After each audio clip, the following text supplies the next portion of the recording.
Day 16 of Russia's invasion of Ukraine, and President Zelensky warned that the threat of chemical weapons is very real during his latest televised address. Good morning. It's 6 o'clock on Friday, the 11th of March. This is Breakfast on GB News with Stephen and Bev. Well, we're live across the whole of the UK, of course, on your TV, on your radio and online. And here's what we've got for you this morning. Well, President Zelensky raises concerns about the use of chemical weapons by Russian forces in his country, but warns Russian leaders that their country's invasion will backfire. Plus, senior defence and security experts have told GB News that Ukraine could eventually prevail against Russia, but it all depends on Western missiles. GB News security editor Mark White has been investigating. Western-supplied missiles have, it's clear, become a real thorn in the side for Russia's military. Easy-to-use lethal technology that's given Ukraine's otherwise heavily outgunned forces a real... And today marks 2 years since the World Health Organization declared COVID-19 a pandemic. What do you make of all of that? Is it now time that we finally say the pandemic is actually over? Or are you still really concerned? Don't forget, you can join any of our discussions. Just email us, gbviews@gbnews.uk, or send us a tweet @gbnews.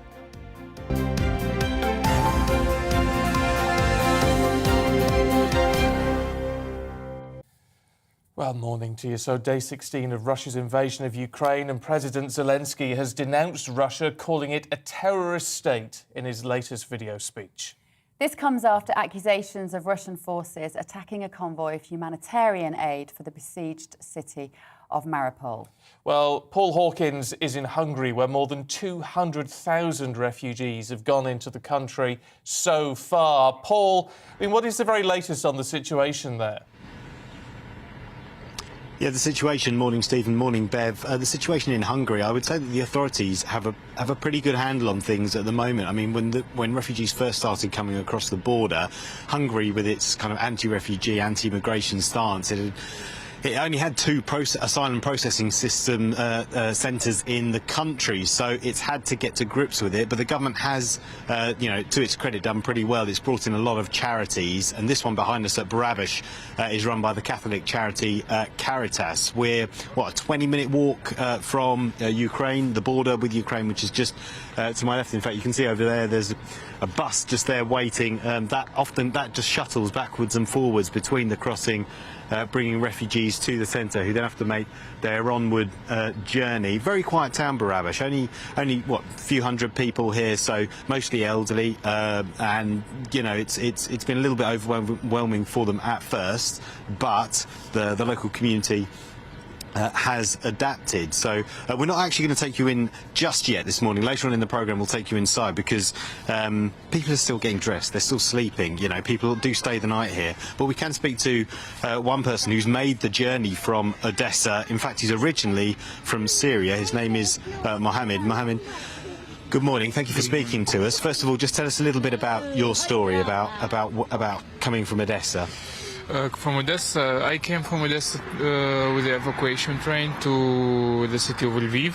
Then I took a ride along by car to another city by the border called Mukachevo. Then from the city to the border, another ride along. Then it took around 10 hours to pass the borders. Then I'm here.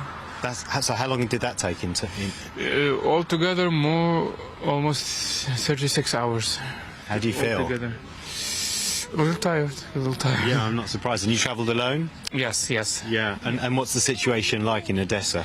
In Odessa, it's a little bit quiet, but at the first day, it was the hardest day. There were a lot of rockets around the city, not in the center of the city, and every day is just like three times of aircrafts flying by the city. Yeah, but did you stay in your home, or did you take shelter? I surely took shelter, because I was ordered to take shelter. It was very organized in Odessa. Yeah. So it can be, we have an app on your phone to tell you even before the sirene goes on to take shelter. Yeah. And where are you going to head to now? Because you can't go back to Syria for understandable reasons. You don't want to go back to Syria. No, I'm not going to Syria. I'm planning to go to Austria. Right. Okay. Yes, Why's that? I have some family there. My sister's already there. She's also in Ukraine, but she traveled the first day. I thought it's not going to be for long, but I took the chance to take her first because she's a girl. But it looks like it's going to be for a long while, so I couldn't just keep living in Odessa. Yeah. Well, yeah, but they do think that the Russians are going to move on Odessa properly, aren't they? At some point, port city. I guess so, because it's a key city. It's the biggest port, has the biggest ports, and from the first day there were a lot of warships around the city. Yeah. And there's a big story about the city of Snake, if you heard about it. No, just very quickly. There were just a small, I guess, station for the Ukrainian army, who had been told to surrender to the Russian army, and they rejected, and they said some words. You can see it all over the Ukraine by the cities. Right. It's just, it's a little unpolite to say what they told them. Sure. Okay. But now it's like a memo, it's everywhere. Wow. By the cities, by the streets, on the big boards, on the It's very powerful. Yeah, so everybody remembers them. There were 13 powerful soldiers. Yeah. Brave, very brave soldiers. And they were gone. Yeah. Yeah, they were bombed. Wow. So, we should stress you came here from Syria before the civil war started. Yeah, or to Ukraine before the civil war. Yeah, before the civil war, I came to Donetsk, and in 2014 the situation started in Donetsk.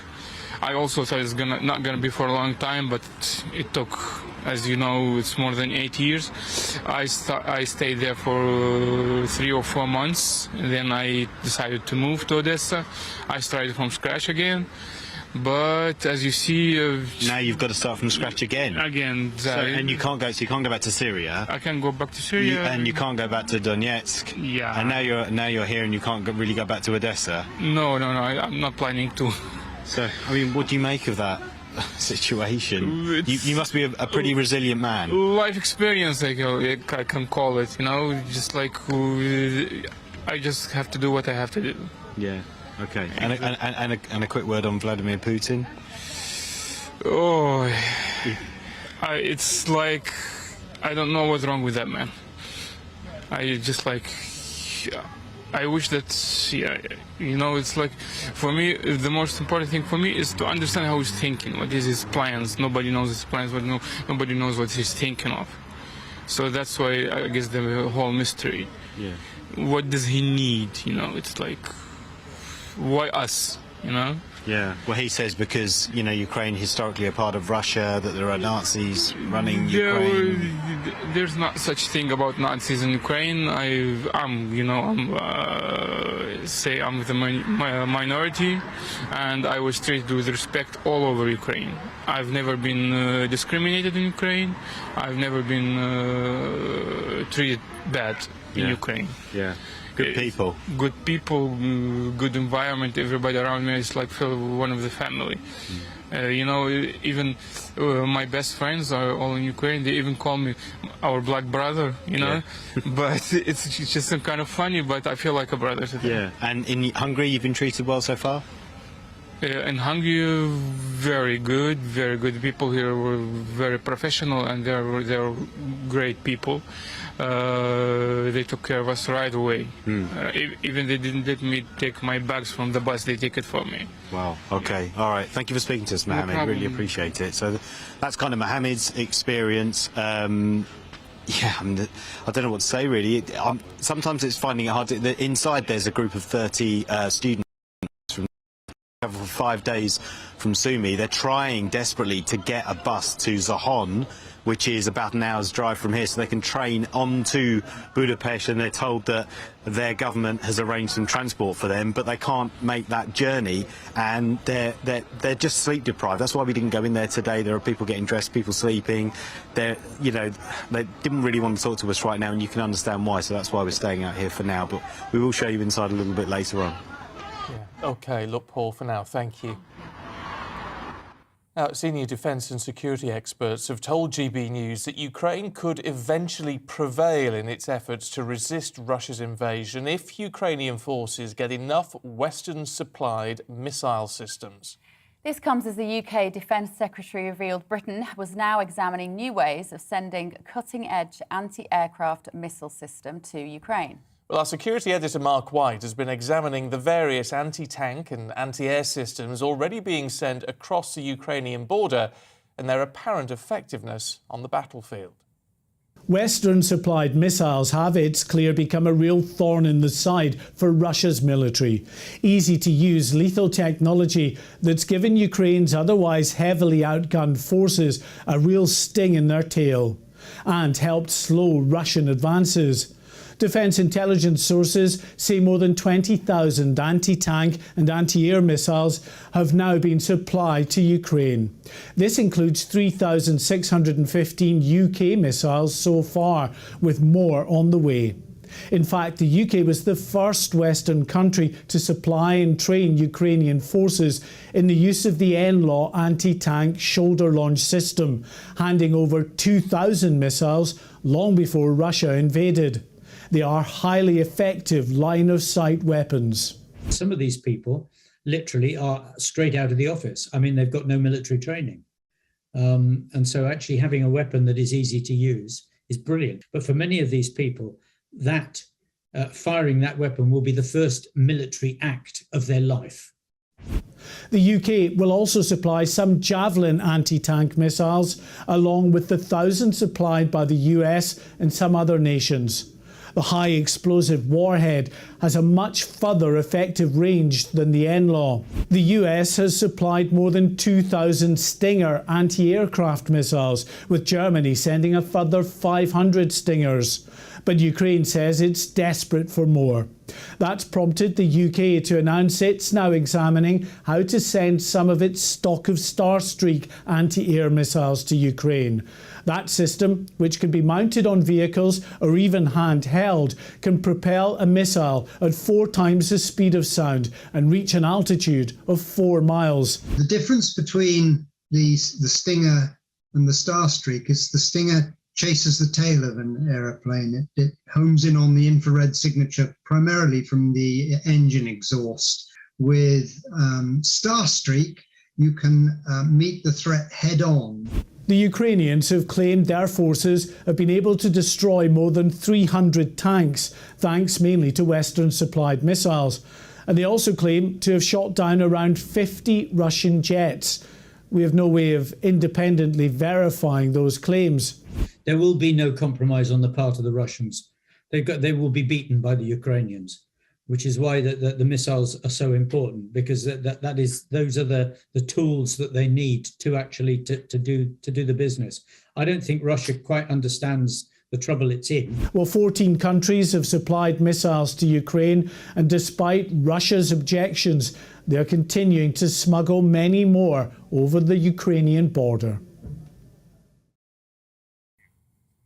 OK, let's bring you up to date now. Boris Johnson is once again ruling out imposing a no-fly zone over Ukraine, despite the deadly Russian attack on a maternity hospital in Mariupol. President Zelensky continues to call for Western warplanes to intervene. The mobile phone company Three have asked Chelsea to remove its brand from the football club's shirts and stadium. It's after Chelsea owner Roman Abramovich was sanctioned by the government over his links to Russian President Vladimir Putin. The government has unveiled an £84 million funding package to make trains more reliable in the northwest of England. The money will be used to track improvements, platform extensions and larger depots. Now, a judge is set to rule whether the Metropolitan Police breached the rights of the organisers of a vigil for Sarah Everard by not allowing the event to go ahead.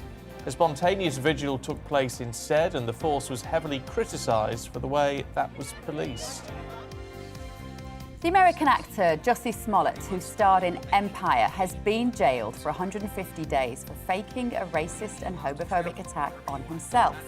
The 39-year-old has the right to appeal and told the court he is innocent. Prince Charles has met the winners of a children's competition for new stamp designs based on the heroes of the pandemic.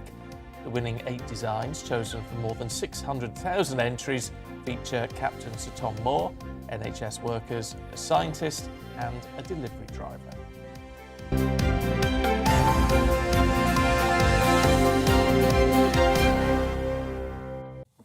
Do you know what? I'm relieved that they're doing stuff for the trains in the northwest of England. You know, I nearly did a, well, thank goodness for that, as I was reading that line out, because we're both from the north. You drive down here at the weekends, don't you? But yeah. Do you take the train up and down much? Up and down, not when I'm going back to Cumbria, no, because it's just a nightmare. Yeah. The minute you it's all right on the intercity, but the minute you then sort of change at Lancaster or Preston, and it's chaotic. Yeah, it's been neglected for years getting up to... And we don't want to use our cars as much. I like the train. Sit there with a cup of tea, you know, and the papers. And it's often a lot quicker. It's a lot quicker if it works. But cripplingly expensive.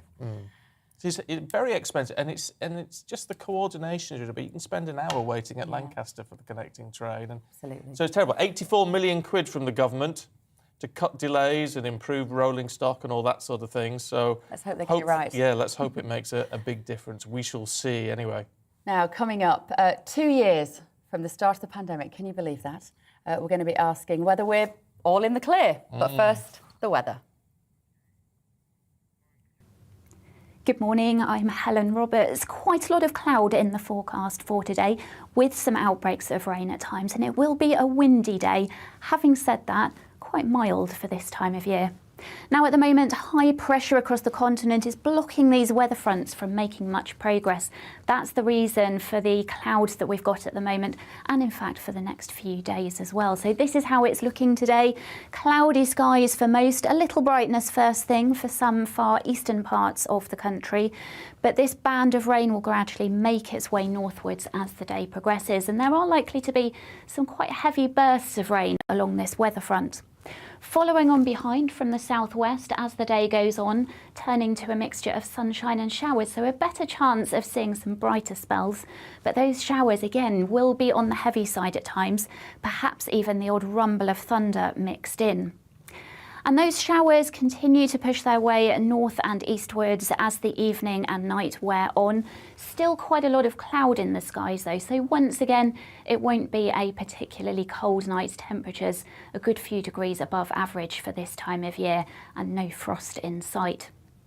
So that brings us into the start of the weekend, and it will start on a mixture of sunshine and showers, but those showers will be very heavy at times, particularly across the northern half of the UK.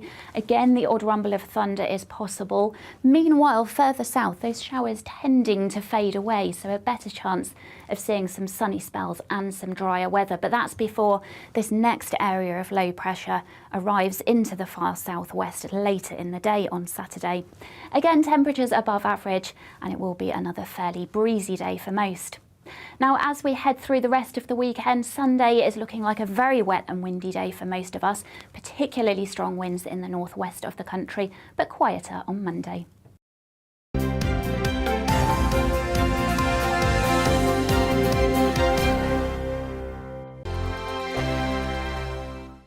GB News is the UK's home of discussion and debate from all perspectives. To stay up to date on the latest stories, make sure that you subscribe to the GB News channel right here on YouTube. You can watch us live 24/7 across the whole world. You can also check out exclusive content and catch up on previous episodes of your favourite shows. Every day, we ask the questions that you'd ask, so why not add your voice to the conversation in the comments section? Don't forget to subscribe. We are GB News, Britain's news channel. Every night at 11 on GB News, we bring you the next day's stories the day before. Basically like time travel. If it's a big story, we'll cover it, guaranteed. But we'll also have some fun along the way. Big opinions, big laughs. Sometimes big hair. This is Headliners, the paper review show that won't send you to sleep like the others will. 11 p.m, 7 nights a week. Join us.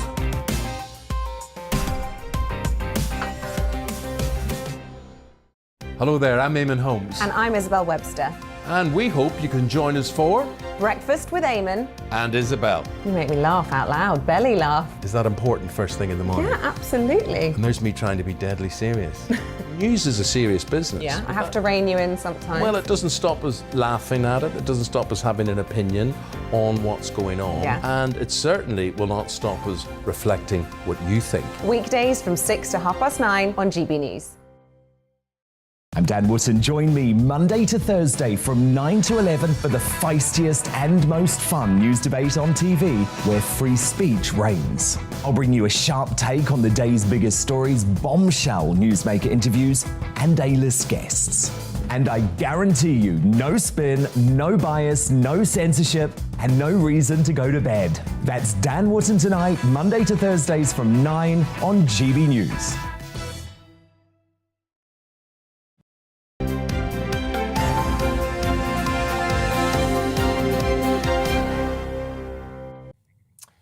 Well, it is 21 minutes past 6. Let's take you back to our main story this morning. And there has been a humanitarian establishment in Russia fighting for human rights and fighting against political prosecutions. OVD Info is an independent media project set up to protect against politically motivated dismissals, detentions and arrests in Russia, from civil activists to the voting public and even random bystanders. Well, let's talk to the coordinator of OVD Info, Leonid Drabkin. Morning to you. It's really good to see you this morning. Look, how much of a need is there, particularly under the current climate and some protests that we know that have happened in Russia? How much of a need is there for people to have a group like yours they can reach out to? So the thing is, well, first of all, good morning. The thing is that our project was established 10 years ago, and there's been always a demand for what we do, and now it's especially very vital project. And over the last 12 days since the invasion to Ukraine, a lot of people go out to the street, and well, more than 13,000 were detained on streets in different cities of Russia. And if you got in trouble, then you call us and text us, and we provide help. And so our aim is to make a protest and going for a public rally as safe as possible. And from that perspective, we are competitors with our governments who wants to make it as fearful as possible. And yeah, so the demand for what we do is really huge, and we definitely can't meet it, unfortunately, because, yeah, I mean, thousands of people call us, and it's just huge numbers. It can be hard for British people to relate to the culture of censorship in Russia, Leonard. Can you just explain to us how it affects Russians on a daily basis? So, well, again, all the censorship and all the political prosecutions didn't start like 2 weeks ago, but it has rocketed up over these days. And speaking about censorship, there's been a new law introduced last Friday, which states that if you post some fake news about the current war with negative consequences, nobody knows what negative consequences is, but like it can be treated by court as they wanted. So you can be sent to jail for up to 15 years. And just to compare, if you killed someone in Russia, then you get 10 years. And fake news is like 50% more time you spend in prison. I mean, it's a very scary situation. We've had reports that thousands of people have been out protesting against the war in Ukraine. What are people risking? What is likely or could happen to them once they're arrested, whether or not they're charged? So most of people get detained, and after that they spend some time in police stations. Well, from 3 hours to the whole night, which is itself not the best option for spending your day. But after that, you face a court, and then most likely you will face a fine. You will be punished with a fine or 10 to 15 days of arrest. And I think out of all these 13,000 people, I think around 10 to 15% of them were sent to temporary jails for again 15 days of arrest. And in some cases, unfortunately, criminal cases can be opened up. And over the last couple of weeks, we know about 28 criminal cases. For example, they state that there's been a violence towards policemen or hooliganism. Well, different accusations, and you can be sent to jail for it for 3 to 5 years. I mean, there's been talk of potential. What's the word I'm looking for? But the situation, the way people are being treated once they're arrested, you know, there is very little understanding as to what could happen next, even the potential of torture in all of this. Yeah, so we see the high level of brutality of policemen on all these stages. When you are detained, they can use electroshocks, they can beat you, kick you. We unfortunately saw a lot of images of bloody heads, and again, some really big violence. And unfortunately, it doesn't stop at the moment of detention itself. Then when you got to police stations, they use both physical and psychological pressure on protesters to, well, just sometimes without any reason, but sometimes this is the way they make you write proper things in your protocol, so to make a life of the judge like further days easier, so that they they accuse you and say that you are guilty of some things that you're not guilty of, but they made you write it down, and this is a very proof of what you did. And yeah, again, tortures is very, very widespread, and also the conditions of your stay is very bad, because like when you spend the night at the police station, you may not have any food, or you may not even have water to drink, and you definitely, it can be sometimes very cold, and sometimes you're not provided with a proper bed, and like dozens of people are just in a hall, sleeping in a hall on chairs and on the floor. Yeah, I mean, clearly, as you said before, there is more help that is needed than you can provide at the moment. So I know you are going to be extremely busy, no doubt. Leonid Drabkin, we appreciate your time today. Thank you. Thank you. And it's always true, isn't it? When you see those stories, you think out of the worst of humanity comes actually some of the best of humanity, because Leonid there is putting his own life at risk, of course. It's the work that he does. But isn't it terrifying that these situations still exist in a country where, you know, many of us have sort of been on holidays, or it's trying to open its markets up to tourism and all the rest of it, and then this is still going on, and we almost forget about it or try and brush it under the carpet. But we can't do that anymore. That's right. Can we? Now, 2 years, believe it or not, ago, I can't believe it. Can you? It's been a very long 2 years. Well, 2 years ago, the World Health Organization categorised COVID-19 as a pandemic. Well, that's right. It is almost impossible to summarise the changes of the last 2 years for most of us. Who would have thought a time would ever come when the government could insist that we didn't see our loved ones? Well, thankfully, we appear to have moved on. But with COVID numbers on the rise again, are we really out of the woods? Let's talk to Professor Azim Majid, who joins us now. Good to see you this morning, Professor. Look, good morning. What's your assessment of where we are right now? So we're much better placed than we were 2 years ago. We've now got vaccines that work very well in stopping deaths and stress illness from COVID-19. We've got new drugs that reduce risk of complications of death also. So we're now much better placed than we were at the start of the pandemic, when we had those tools weren't available to us, unfortunately. I was looking at your latest blog post, Dr. Majid, yesterday, and you're still actually demanding that those people who haven't had the vaccine should still come forward and do so. that feels a little behind the curve now, knowing that, given that we know that it does very little actually to stop transmission, particularly with the Omicron variant. It does have some effect on transmission, not as much as perhaps you might hope, but there is some effect.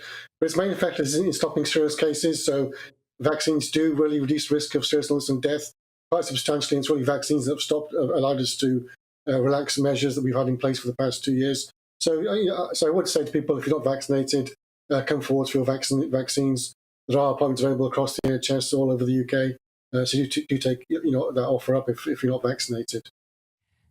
We're getting a little more information now, of course. The Pfizer trial data, which they wanted to keep quiet for 75 years, astonishingly, given this is a public health emergency.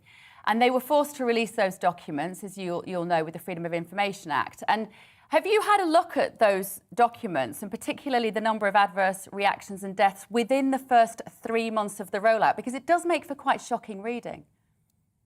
The data, in fact, shows the vaccines are very safe. I mean, no drug or vaccine is entirely safe. They will all have some side effects. But overall, if you look at all the trials of the various vaccines, the Pfizer vaccines, the AstraZeneca vaccine and others, overall, they're very, very, very safe with a very low risk of side effects. These vaccines have been very heavily studied. I don't think that is any longer. That's not necessarily unanimous amongst the scientific community now. Even these Pfizer trials themselves, the first 3 months, 42,000 associated adverse events and 1,223 associated deaths from an unknown number of vaccines. So I think at this stage, it's a very different conversation than we would have been having 18 months ago. But I think at this stage, do we not have to sit back and assess the information we have now and review the vaccine continuation and to take a much more informed position on who this is beneficial for? Those are all valid points. The UK, in fact, is a world leader in vaccine data because of our NHS and our excellent data systems we've got here. We've got great data on vaccine effectiveness and safety. And the data we've got from the NHS across the UK shows the vaccines are working well and are very safe. So I think, yes, there are always caveats, but overall, the vaccines are very beneficial to us in the UK and globally as well. Have we hit a point where we're now in an endemic rather than a pandemic? We are now in an endemic phase, so the virus is with us for some time to come, unless it mutates into a very mild form, like the common cold. So we're going to see cases, we'll see deaths, we'll see people requiring hospital treatment, but not the level we saw over the last 2 years. So, levels that we can cope with and carry on with our lives fairly normally, not quite back to normal, but fairly normal compared to what we've had over the past 2 years with various lockdowns and the measures that were brought into place. OK. Look, Professor Majid, good to talk to you. As always, speak to you soon, no doubt. Thank you. Thanks. I get the impression you're not a vaccine fan, Bev. It's not that. I'm not a vaccine fan. I think we have more information now about what the implications are. And every individual, I've always said from the start, should be a risk-benefit analysis. The risk of COVID to that person and whether, therefore, the vaccine is worth the benefit. And as you know, vaccinating children has been the area that I've been very passionately involved in for the last what are we in now? So the last 12 months, I guess, because there's no scientific necessity for children to receive the vaccine. And that's kind of where my heart lies. So I just find it a little bit outdated when I hear scientists still saying everybody should go and get the vaccine, because we're just seeing now from the data that is not necessarily the case. But hopefully we can move on and we can move forward. And well, we're still going to need annual jabs on it. This is the issue. That's what they seem to think. Well, the elderly, the vulnerable, the frail, perhaps yes, but children, no. OK. Let us know what you think. GBViews at gbnews.uk. I'd love to hear your thoughts this morning. But coming up, we're going to be taking you through the Friday papers, so don't move.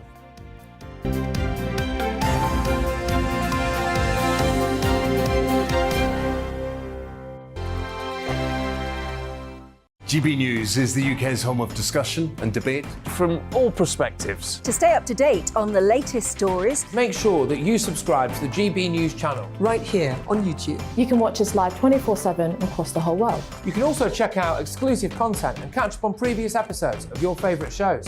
Every day, we ask the questions that you'd ask, so why not add your voice to the conversation in the comments section? Don't forget to subscribe. We are GB News, Britain's news channel. Every night at 11 on GB News, we bring you the next day's stories the day before. basically like time travel. If it's a big story, we'll cover it, guaranteed. But we'll also have some fun along the way. Big opinions, big laughs. Sometimes big hair. This is Headliners, the paper review show that won't send you to sleep like the others will. 11 p.m, 7 nights a week. Join us.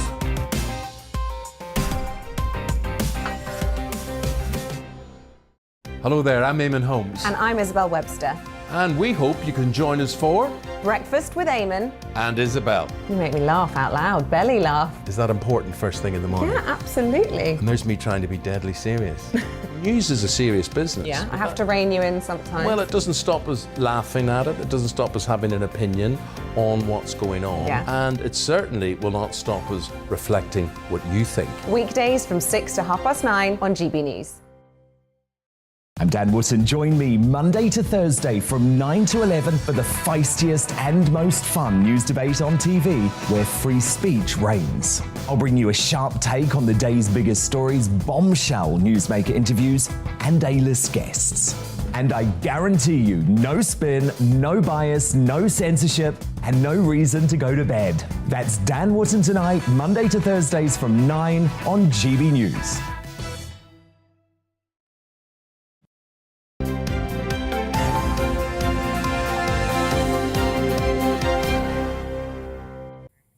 It is 6:36 morning to you. Let's have a look at the newspapers for you today. We'll start with The Telegraph. Leads on the Ukraine refugee crisis. The British public to be asked to take in refugees, it says. The Guardian leads with medieval conditions in a city under constant attack. The Mirror has the fall of the oligarchs, calling Putin and Abramovich blood brothers.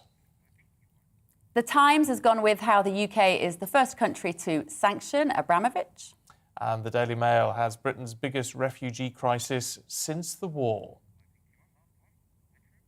And the Metro has fall of the Roman Empire, blood on his hands. Well, let's have a look at those in a bit more detail then. And joining us this morning, we have Emma Burnell, political consultant, and the legendary broadcaster David Hamilton. Morning to you both. Good morning. To see you this morning. Emma, let's start with the Times. Should we be looking at Abramovich or Abramovich, however we're meant to say it these days? I mean, Roman to his mates, obviously. Yeah. I mean, about time, really. We've known that this has been a problem for some time. I think partly there is a worry that we're focusing on one or two really high-profile individuals while the quieter Russian oligarchs are still hoarding their cash, making London deeply unaffordable for the rest of us. But I think, it's absolutely right that those who have ties to Putin and whose money, let's face it, came through having those ties rather than having some massive business sense. Maybe they have the business sense to know who to be friends with in Russia, but this is not money that the British economy can be proud of laundering. No. I mean, what do you make of it, though, David? Because obviously this is a huge blow for not only the Chelsea as a club, but the fans of Chelsea as well. You're talking to a Fulham supporter here. Well, so you don't mind. These are our arch rivals from down the road. But no, seriously, yes, financially, this could cause all sorts of problems for Chelsea. So one feels very sorry for their supporters. This is what happens when you have a Russian owner. These are the chances that you take. By the way, overnight I've gone a bit Mutton Jeff, so if I don't hear you too well today, I apologise. At least the voice is working okay. Just keep talking, David. It's fine. We can hear you clearly, David. Don't worry about it. Don't worry. Because I guess these sanctions against Chelsea itself will actually affect people who live here, surely, who work at Stamford Bridge, who the shop has closed, so the people that work in the shop. Do we know, is he going to continue to pay his staff at Stamford Bridge? I think there are some wages being paid, aren't there? Yeah, they're allowed to do football-related spend. He's not allowed to sell the club, nor is he allowed to own the club, I think, which is slightly confusing. What I'd love to see, actually, given that it is the fans who haven't done anything wrong who will suffer, is actually for the club to be put into the fans' hands. There's an ongoing parliamentary inquiry into different models of football ownership. And wouldn't it be fantastic to use this moment as a case study and see how that could be done. I'm just very cynical because when they said that he couldn't actually, having said you have to sell it, and then when the government said actually you're not allowed to sell it, I couldn't help thinking, is this because he can then just hang on to it until hopefully the situation in Ukraine is solved, and then maybe he will at the end of that be allowed to keep it? Have they said, regardless of what happens over in the East, you're going to have to sell it? We can't force him to sell it, but I suppose they just don't want him to walk away with billions of pounds, do they? I mean, I guess that's the issue. I feel like by telling him he can't sell it now, I just wonder whether they've kicked it into the long grass, football analogy there, and then given a few months' time, maybe he'll be back in the driving seat. I don't know. Possibly. David, to the Daily Mail, looking at the refugee crisis. Yes, front page of the Daily Mail today, Europe's biggest refugee crisis since the war, and they're reckoning that 4 million people will be fleeing Ukraine. The government are being urged to do more, and I have to say it does seem to be moving very slowly, doesn't it?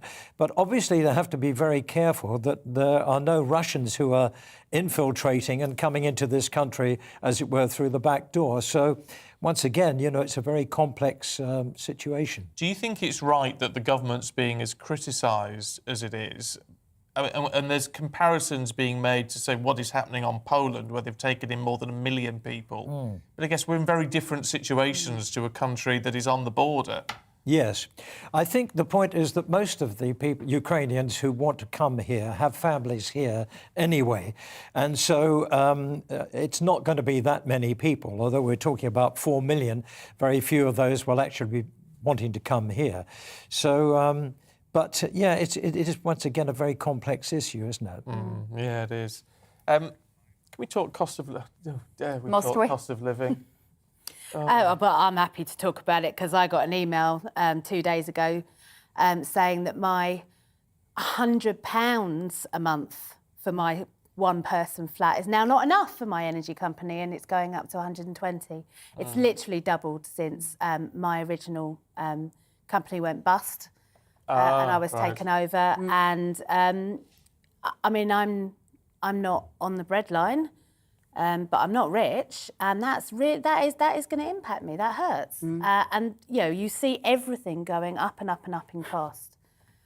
So obviously the fuel bills are the big shocker, but because we know that my fuel bills are the same as the people who make my food's fuel bills, the food goes up. So everything is impacting, and it is becoming, you really do notice it in the supermarket. I've already noticed it in the supermarket, but I can't help but think that maybe there are some supermarkets who are already taking, pulling our legs a little in terms of putting the prices up already, as we're all talking about cost of living. My kind of, supplementary food shop that I might get every once a week, the fresh stuff for the kids, maybe I spend £30 on that. And I went yesterday, I kind of bought the same stuff and it was about £50. And I thought, has that gone up that much already? I mean, I'm not clear whether they are doing that immediately, but I bet you anything they're not going to go back down. That's right. If the price of oil or the price of energy, let's say, because I think part of the question is reducing our dependence on fossil fuel, but if the price of energy goes down, I'm not sure the prices on the supermarket will, once we've all used to it. It's a market economy. We live in a market economy, and they've got to compete for our trade. They do, and you do get a lot of that, price matching. Every time I walk around one supermarket, it's telling me what the other supermarkets pay for things. But they should also know that we will also be looking at their profits in 12 months from now, and just to make sure that their profits haven't gone through the roof while our prices have as well. David, as a pensioner, yes, indeed.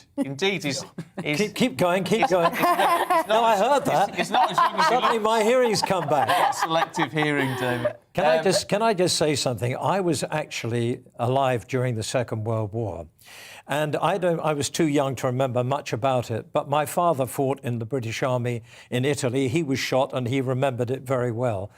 And he came back and he told me stories about the brutality and the futility of war. And I can't believe that this is happening again in 2022. And when you think that, the world has embraced diversity, equality, fairness, and here is this monster in Moscow who is turning the clock back 80 years, it seems absolutely incredible. And you know, one of the problems is that when you start a war, you can't just finish it. You never quite know where it's going to go to. And what worries me is if this goes wrong, as it inevitably will, and he is then cornered, I wonder whether he might say, well, I'm going and I'm going to take a lot of other people with me. That's one of the things that worries me very much about this. So, yes, as a pensioner, I've seen one world war and I don't want to see another. And I think we are on the precipice of something very, very dangerous. And I think this is why we have to tread very, very carefully. I mean, the concern is, David, obviously that Ukraine want us to do more than we're doing. I mean, even things like the no-fly zone. We can't do that without, in effect, triggering a further conflict, can we? Our hearts go out to these people every day. What we've seen, I mean, bombing children, pregnant women. I mean, it's just appalling, isn't it? We're all shocked by it, and our hearts go out to them. And when the President appeals to us, obviously we want to help in any way that we can. But if we put a boot on Ukraine's soil, we are talking about maybe another world war, and that's where we have to be so careful. It's hugely concerning. Look, David and Emma, thank you both very much indeed. We'll see you a little bit later on. Now, the Russian invasion of Ukraine, as we were just hearing there, is having, of course, a detrimental impact on the global price of oil, which in turn affects, in very real terms, the pounds in our pocket. So to take a closer look at the implications consumers are facing right now, we're joined by our economics editor, Liam Halligan. Good morning, Liam. Nice to see you. Now, how exactly does Russia's invasion of Ukraine affect the price of oil? Help us to understand this. Well, you guys were just having the conversation, weren't you? It's pushing up the prices of lots of necessities. We often hear that Russia's a relatively small, large economy, if you like. It's outside the top 10 world economies, particularly when the value of their currency has been much diminished over the last couple of weeks since the invasion because of all the Western sanctions. But when it comes not just to energy, as you were discussing, oil and gas, but also food, all kinds of industrial metals, when it comes to minerals, when it comes to things that we wouldn't ordinarily think about, like fertilizer. Russia is literally a superpower when it comes to exporting all those commodities. It has been since Soviet days. It has been since global trade began, if you like. But even during the Soviet era, oil and gas exports between Russia and the rest of the world, particularly Western Europe, continued. But now, of course, you've got this, well, we have a military conflict between Russia and Ukraine. We have full-on economic war between Russia and the West. We're sanctioning their central bank. They are blocking their own energy exports to us, as we are blocking energy imports from them to us. So when all these vital commodities aren't being traded, then prices inevitably go up. And we're starting now, unfortunately, to see that not just when we fill up our cars and vans, 100 quid plus now to fill up a family car, looking at petrol, unfortunately, approaching £2 a litre. We're also feeling it when we're buying food and a whole load of other necessities. It's a worrying time. I know you've got a special programme, haven't you, Liam? I have indeed, Stephen. So every day is on the money, Monday to Friday, that's at 1 p.m. And today we're going to be talking about the case for fracking, that is using special underground drilling techniques, which are quite controversial here in the UK, to try and unlock more of our own natural oil and gas to make us less dependent on Russian energy. But also this lunchtime, there's a second hour, and we're discussing the cost of war in the round. Now, of course, it goes without saying, the cost of war is greatest to those people in Ukraine who are suffering from this ghastly military invasion, the humanitarian fallout. We see and read about it every day. And the cost to us is nothing like that. We're talking about our shopping. We're talking about our cost of living. But the cost of living implications are very, very important for lots of families, because our more vulnerable families, our lower income families, spend heavily on food, on fuel, on the things that we know are skyrocketing in price. And it's a really important calculation, Stephen, because the more the cost of living squeeze bites here in the UK, in the US, across the European Union, the tougher it is for our politicians to maintain those sanctions on Russia. And that will have an outcome on how Russia acts and therefore on the military war. So it's not completely indulgent to think about the cost of living crisis here at all, because lots of our families are going to suffer from this, though not from the military fallout. But it's a big part of the political calculation which will dictate to some degree how this war pans out, the interaction between the military conflict, the economic sanctions, the restrictions on trade between Russia and the West, and the knock-on for us and GB News viewers and listeners. Yeah, no, absolutely. Liam, thanks for that. We'll see that special later on today. Now it's time for On Your Doorstep.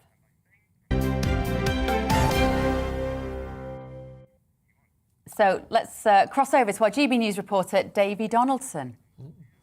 Morning, Davey. Yep, good morning. I'm here in South Queensferry.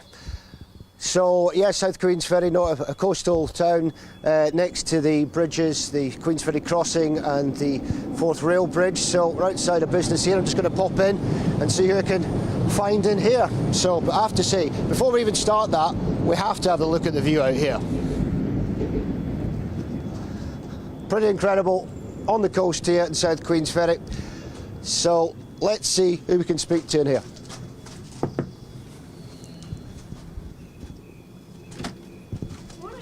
Good morning. How are you? Hi. What's your name? Juliet. Juliet Russell. Juliet, and you're the owner of? Honeypot Creative Cafe here in South Queensferry, the wonderful South Queensferry, although it's a bit dreich today. So just run us through, Juliet, what is it you actually do here? So we have a gift shop, I'll take you through, but our main, sorry. That's okay. Come this way, slow down, slow down. I want to see some of it. That's okay.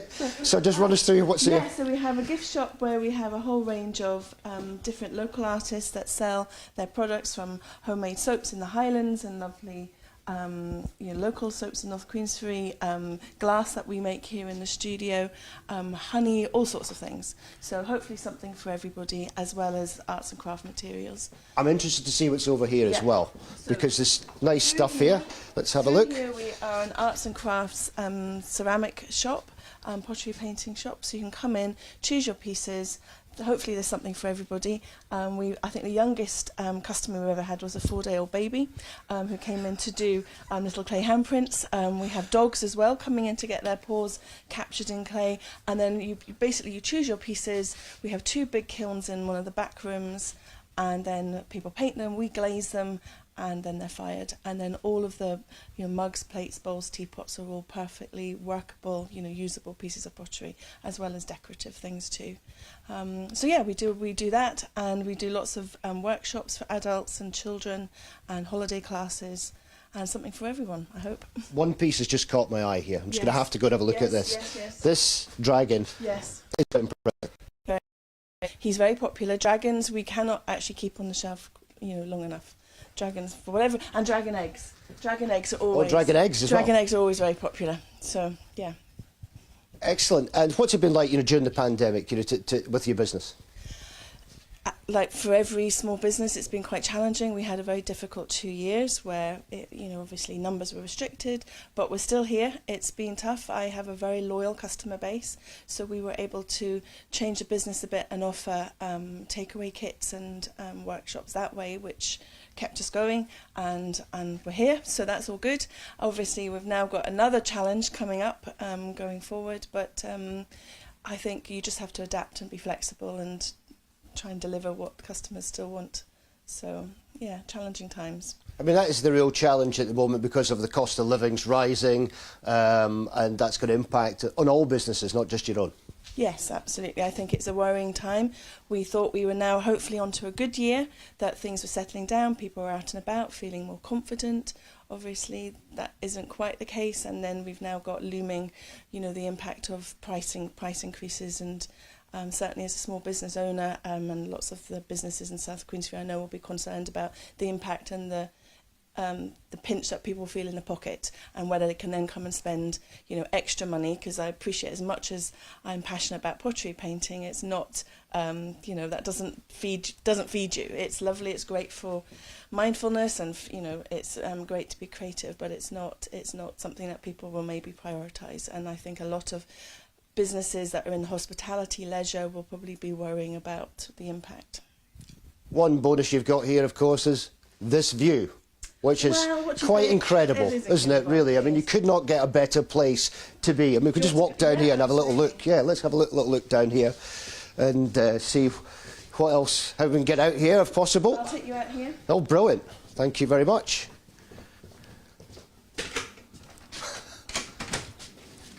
Here we go. Come this way.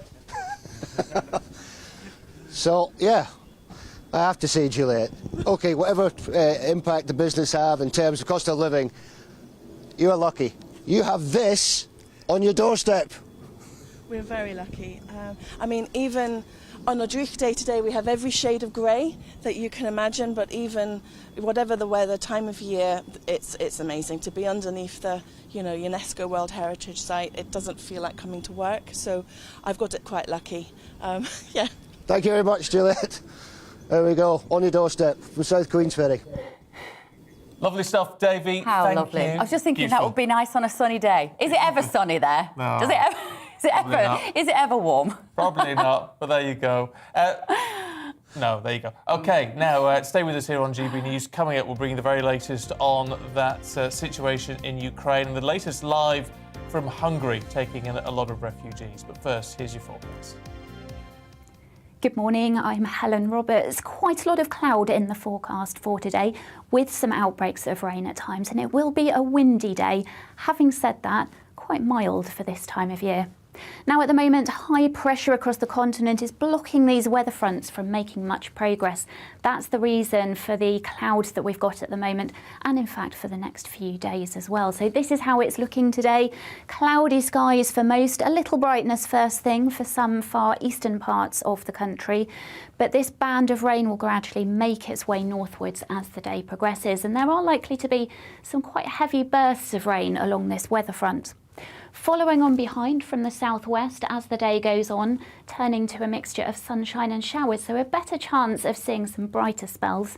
But those showers, again, will be on the heavy side at times, perhaps even the odd rumble of thunder mixed in. And those showers continue to push their way north and eastwards as the evening and night wear on. Still quite a lot of cloud in the skies though, so once again it won't be a particularly cold night. Temperatures a good few degrees above average for this time of year, and no frost in sight. So that brings us into the start of the weekend, and it will start on a mixture of sunshine and showers, but those showers will be very heavy at times, particularly across the northern half of the UK.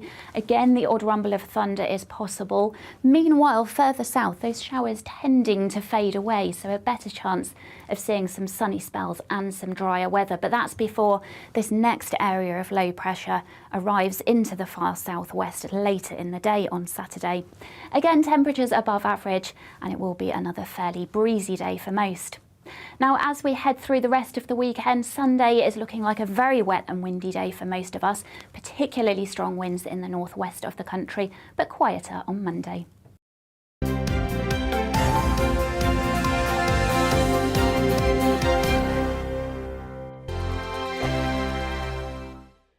GB News is the UK's home of discussion and debate from all perspectives. To stay up to date on the latest stories, make sure that you subscribe to the GB News channel right here on YouTube. You can watch us live 24/7 across the whole world. You can also check out exclusive content and catch up on previous episodes of your favourite shows. Every day, we ask the questions that you'd ask, so why not add your voice to the conversation in the comments section? Don't forget to subscribe. We are GB News, Britain's news channel. Every night at 11 on GB News, we bring you the next day's stories the day before. Basically like time travel. If it's a big story, we'll cover it, guaranteed. But we'll also have some fun along the way. Big opinions, big laughs. Sometimes big hair. This is Headliners, the paper review show that won't send you to sleep like the others will. 11 p.m, 7 nights a week. Join us.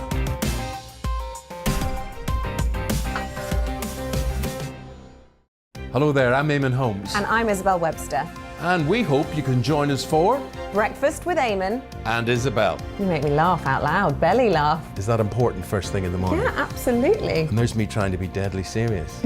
News is a serious business. Yeah, I have to rein you in sometimes. Well, it doesn't stop us laughing at it. It doesn't stop us having an opinion on what's going on. Yeah. And it certainly will not stop us reflecting what you think. Weekdays from 6 to 9:30 on GB News. I'm Dan Wootton. Join me Monday to Thursday from 9 to 11 for the feistiest and most fun news debate on TV, where free speech reigns. I'll bring you a sharp take on the day's biggest stories, bombshell newsmaker interviews, and A-list guests.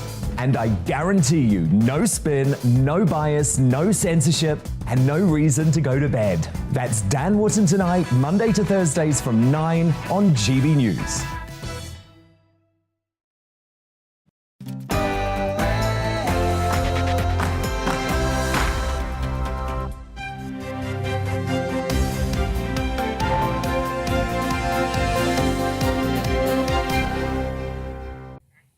Day 16 of Russia's invasion of Ukraine, and President Zelensky warns the threat of chemical weapons is very real during his latest televised address.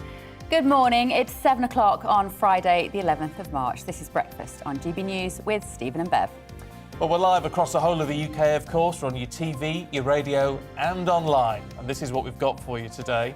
President Zelensky raises concerns about the use of chemical weapons by Russian forces in his country, but warns Russian leaders that their country's invasion will backfire.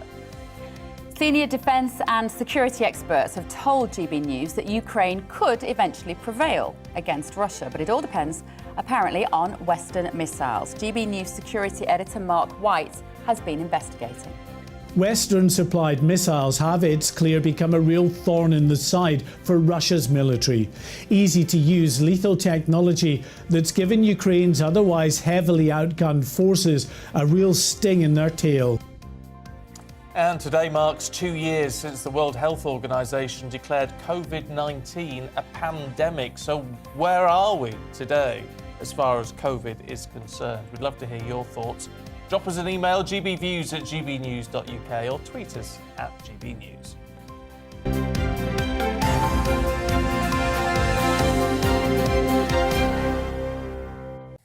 So it is day 16 of Russia's invasion of Ukraine, and President Zelensky has denounced Russia, calling it a terrorist state in his latest video speech. This comes after accusations of Russian forces attacking a convoy of humanitarian aid for the besieged city of Mariupol. We've also heard within the last hour that Russian troops have taken 2 military airfields out of action in the Ukrainian cities of Lutsk and Ivano-Frankivsk. Well, of course, amidst all of this is an ongoing and, frankly, horrific humanitarian crisis, with up to 4 million people expected to leave the country, as well as the millions of displaced, internally displaced, still within Ukraine. Well, Paul Hawkins is in Hungary for us today, where more than 200,000 refugees have been accepted. I mean, Paul, it is still, as we were saying a week ago, just the plight that these people are facing is absolutely horrific.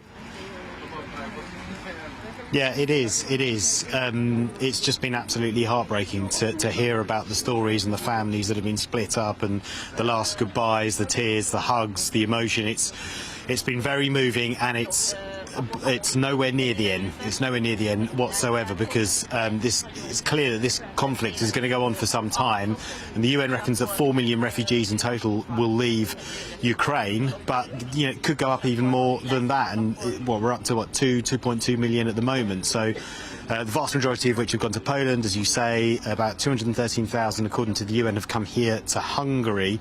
So, and the Hungarian authorities, they have been mobilising, and Hungary previously a reputation for being very anti-refugee, very anti-immigrant, but they've kind of done a 360 here, and they've really gone to a lot of effort. The government has, in conjunction with authorities like Caritas, has really been helping out refugees and trying to help them get them on their way. We can actually talk to a lady now, Erica, who's just helping a family here at the moment.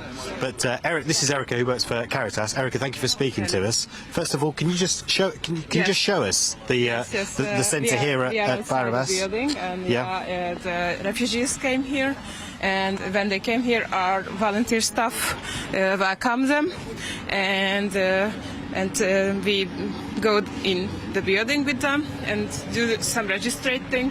It's like their name, where do they want to go, is there somebody who will pick them up, and do we need to transfer them somewhere? Yeah. So we had tried to help them with this. We are not authorities, we are charity here, but we try to help them to transfer them. So we don't ask for transport, or we only ask just for their first name.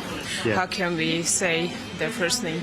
And what sort of numbers are you seeing here so far? It's up some days. So on the first days when we just start here our work, it was like 10 or more days ago. Sorry, but it's so more in the morning we have here. So it was on the first day from 500 to 1,000, and yesterday it was like 500, and between these days it was like the flow was decreasing, and now it's already up.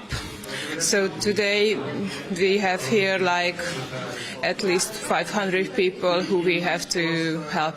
Yeah, and Ukrainian nationals and students as well. We've just seen a group of students from Tanzania making their way. Yes, firstly, here we have Transcarpathian Hungarians who can speak Hungarian as well, because they are live there, but they are Hungarian people. Then most came here Ukrainian people from East Ukrainian and Kiev as well. And now we have like everybody who came across the border, or students who was there, and all the people who can come. So we have lots of nationalities here. And just show us, if you just take us through here, we'll just show you the accommodation. We have like 3 people here who can help us with the refugees. Also, we have almost every day 2 to 4 translators who can speak Ukrainian, because Ukrainian people, not all of them speak English well, and we need to help them to understand each other. That's why we have translators from Ukrainian to Hungarian. And here are our beds where can stay the refugees. Yeah. They can sleep here if they have time to stay here, but it's not the common, because mostly people stay here. The average number is like 2 hours and 53 seconds. Wow, that's very precise. So they don't need to stay here. They don't need to stay here for the night necessarily, but they can do if they want. So that kind of gives you an idea. Erica, thank you for speaking to us. Really appreciate it. That gives you an idea, actually. This family here, they're from Kharkiv, and they're making their way to Israel. And at the moment it is a little bit quiet here, but there'll be another couple of busloads of people coming through, and then they'll go through the same process that you've just been seeing.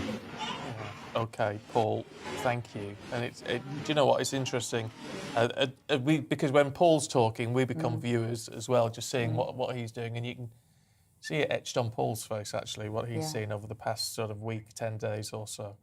Let's get more reaction from Andrew Brooks. He's a former RAF officer and is here in the studio. Morning to you. Look, in the sheer force of the Russian military and what we're seeing them do, they are good. We can do nothing, or Ukraine can do nothing but put a bit of a dent in that, surely.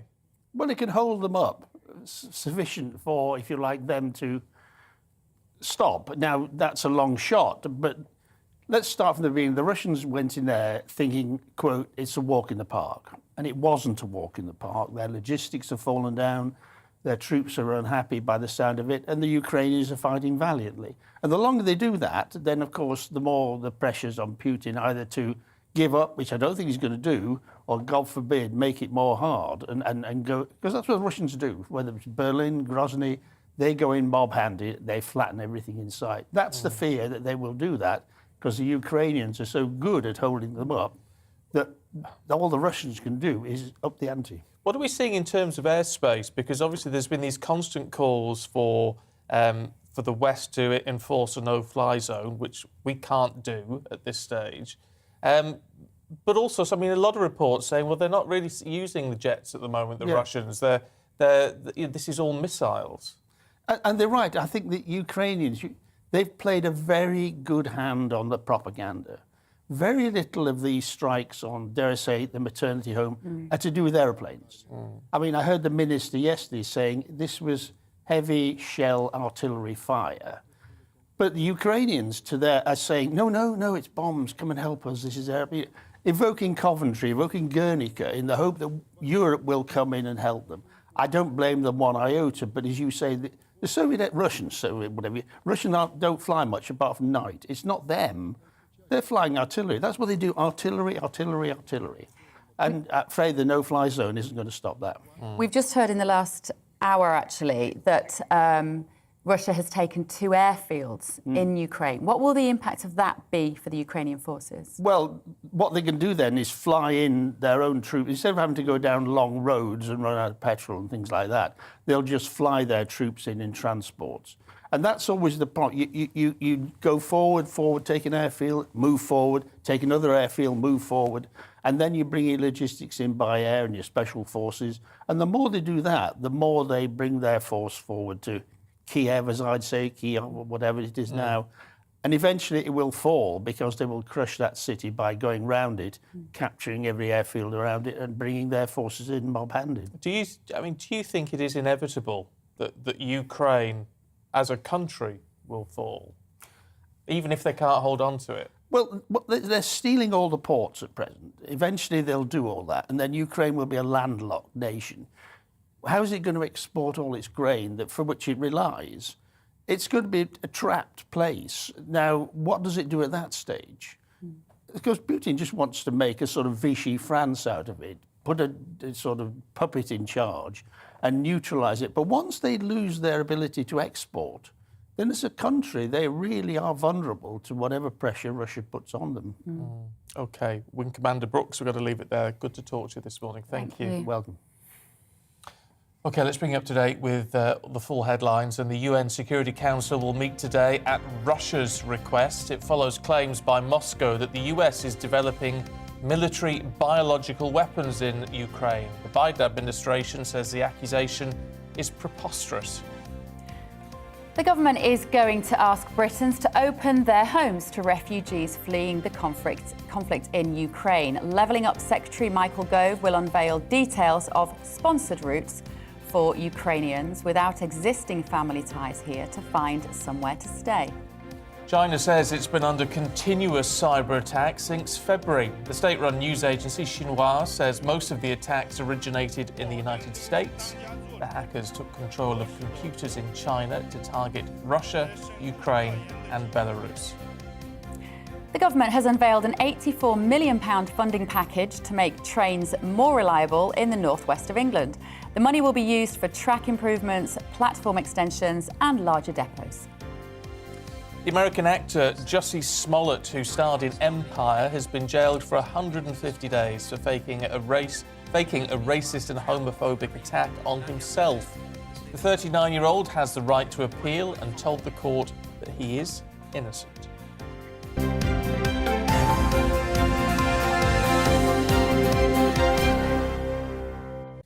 And lots of thoughts coming through this morning, and we're very grateful for them because obviously it's difficult always to comment on some of the tougher stuff of the day.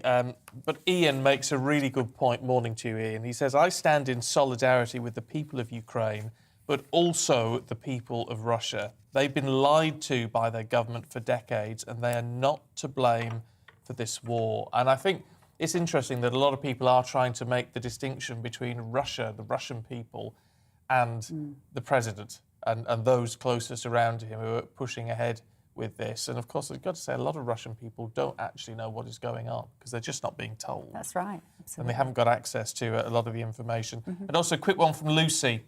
Lucy says, we must support Hungary for their kind work in taking in so many refugees. I suggest the government provides them with a hefty aid package It's amazing to see the work that's going on there.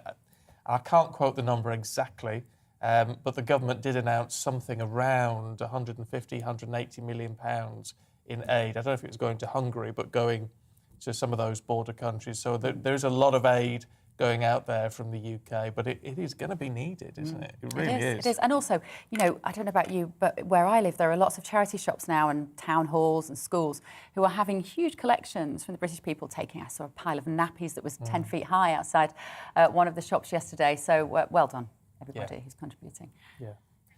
Now, of course, one thing which is, amidst all of it, and do you know what? People are being very generous in the midst of a cost of living crisis, which I think shows the best of British in all of this. But I mean, that cost of living crisis is really biting. Fuel in some places peaked yesterday at £2.19 per litre. So is it going to get worse? Well, we sent two of our reporters to investigate pump price differences between the south and the north. OK, so let's go south first of all, and Ellie Costello. Morning to you, Ellie. I mean, what are the prices at the pump like there? Good morning, Bev and Stephen, and happy Friday. Perhaps not such a happy Friday, though, if you're a driver and seeing these sky-high prices for your petrol. As you said, yesterday I was at the biggest and most expensive petrol station in the UK, £2.19 per litre, and I have been informed that this is up there with one of the most expensive service stations in the south, at least. 183 for petrol, 189 for diesel. So we're looking at way over £100 to fill up an average family car. It's eye-watering prices. How long could all this last, Ellie? Well, that's the question, isn't it? People are going to be pulling up here thinking, God, I really don't want to pay those prices. Good news is, though, it might not last as long as we think. This is all because Russia invaded Ukraine, and they are the second biggest exporter of crude oil in the world. So once Western sanctions were placed upon them and countries like the US and Canada said that they no longer wanted to buy Russia's crude oil, there was that push towards Middle Eastern countries and Saudi Arabia for their crude oil instead. And just like anything, when there's a huge demand and little supply, those prices just skyrocket. And that's what we've seen at the start of this week. Crude oil was going for $140 a barrel. That's a 14-year high. But already, Stephen and Bev, those prices are coming down. Those wholesale prices are coming down. So hopefully in the next week or two, we will see those savings passed on to the consumer. But for now, those prices, they are sky high. Thank you, Ellie. I hope you're right about them coming down. Now let's go over to Anna Riley, who's in the north. Hi, Anna. What are the prices like up there? Similar to down here or a little cheaper, I would hope? Good morning. Yes, I'm in Hull this morning, where the price of fuel was actually cheaper than down south. The average is £1.59 for petrol and £1.67 for diesel. And I came here yesterday, and I'm actually quite shocked this morning. I don't know if you can see the prices behind me. The price of petrol has actually gone up by 4p overnight, and the price of diesel has gone up by 6p literally overnight. This was one of the more cheaper fuel stations that I came to, and the prices have just skyrocketed just overnight. I spoke to people at the pumps as well to get their take on what they think to these rising costs, and this is what they had to say. The business owner, it's certainly affecting us. It's going up daily, it's gone up 20p in a matter of a week and a half, so yeah, we're certainly feeling the effect of it. I think it's disgusting, but I mean, I can understand it because of the Ukraine point of view, which is more important. If we are not careful, the rise is not fair on the part of commuters or riders or car owners. So I think there is need for a long-term solution to this, because I know obviously that the challenges we have, the issues, the war in Ukraine is a part of, is a major cause of this, because Russia is a major supplier of fuel to most countries in Europe. However, I think we need to look at how to manage this, because income is not increasing. Rising the pumps, it shouldn't be going up as it is, because it's expensive for taxi drivers and buses and everything. They should be lowering it, not rising it. It's not our fault. I mean, the last time I bought fuel, I think it was like 115 for diesel. So I mean, that's gone up by like 40 pence or so per litre, which is quite substantial. Not much you can do about it, really, is there? I mean, got to kind of take on the chin, I suppose. I think we're in a real time petrol prices. But then I suppose everybody is in the whole world. You just have to grin and bear it, I think. So a real mixture of opinions there, people thinking that maybe the government should step in to do more with these rising prices.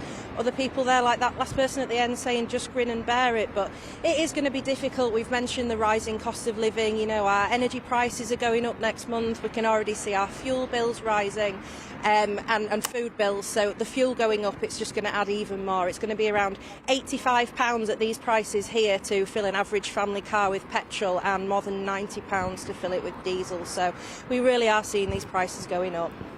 Yeah. OK, Anna. Thank you, Anna. Thank you. Oof. Anna's saying there, though, about whether the government should do more. When you think about a litre of fuel, the government is taking 53% of the revenue is still in tax with VAT and fuel duty. You just wonder whether they should amend that temporarily. But then we have a massive deficit that we have to fill, right? The thing is, though, the fuel duty in the UK has been so high for such a long time that it has become a key part of how we fund everything else. So if we start, it'd be lovely to drop it. It'd be lovely to get rid of it, wouldn't it? But then we're going to end up paying higher taxes and all the rest of it. Yeah. This is the issue. It's so frustrating. Hopefully they're going to get a bit from the oligarchs, which can help to plug that hole. Well, yeah, maybe that's got a bit of a silver lining. You never know. Look, what are the prices like where you are? We'd love to know and try and work out some of the discrepancy there. It's about £1.55 for diesel where I am. Last time I filled up, so it might have doubled. I just keep putting it in the car and just sort of not looking. Not looking. You know, because you've got to drive. You've got to get the kids to school. You've got to do the supermarket. You know, I have to drive, so you just have to absorb it. That's what we do. Let us know. gbviews@gbnews.uk. Let us know what you're paying to fill up the car these days. Now, today marks 2 years since the WHO categorised COVID-19 as a pandemic. That's right. We've all been on very personal journeys. I don't know anyone who hasn't fallen out with loved ones over COVID. Really? Yes. I know everybody I speak to. It's caused friction within families because of where people sat on the divide of, you know, whether grandma was at risk or, you know, whether people should be masked up or should they be observing lockdown rules. I think that has been neglected, actually, for a lot of people. We've not really talked about it. Some businesses closed forever. And a lot of the evidence now suggests that we're only just starting to heal the mental health damage in young people. I think I must live in a very placid family. We all just get on.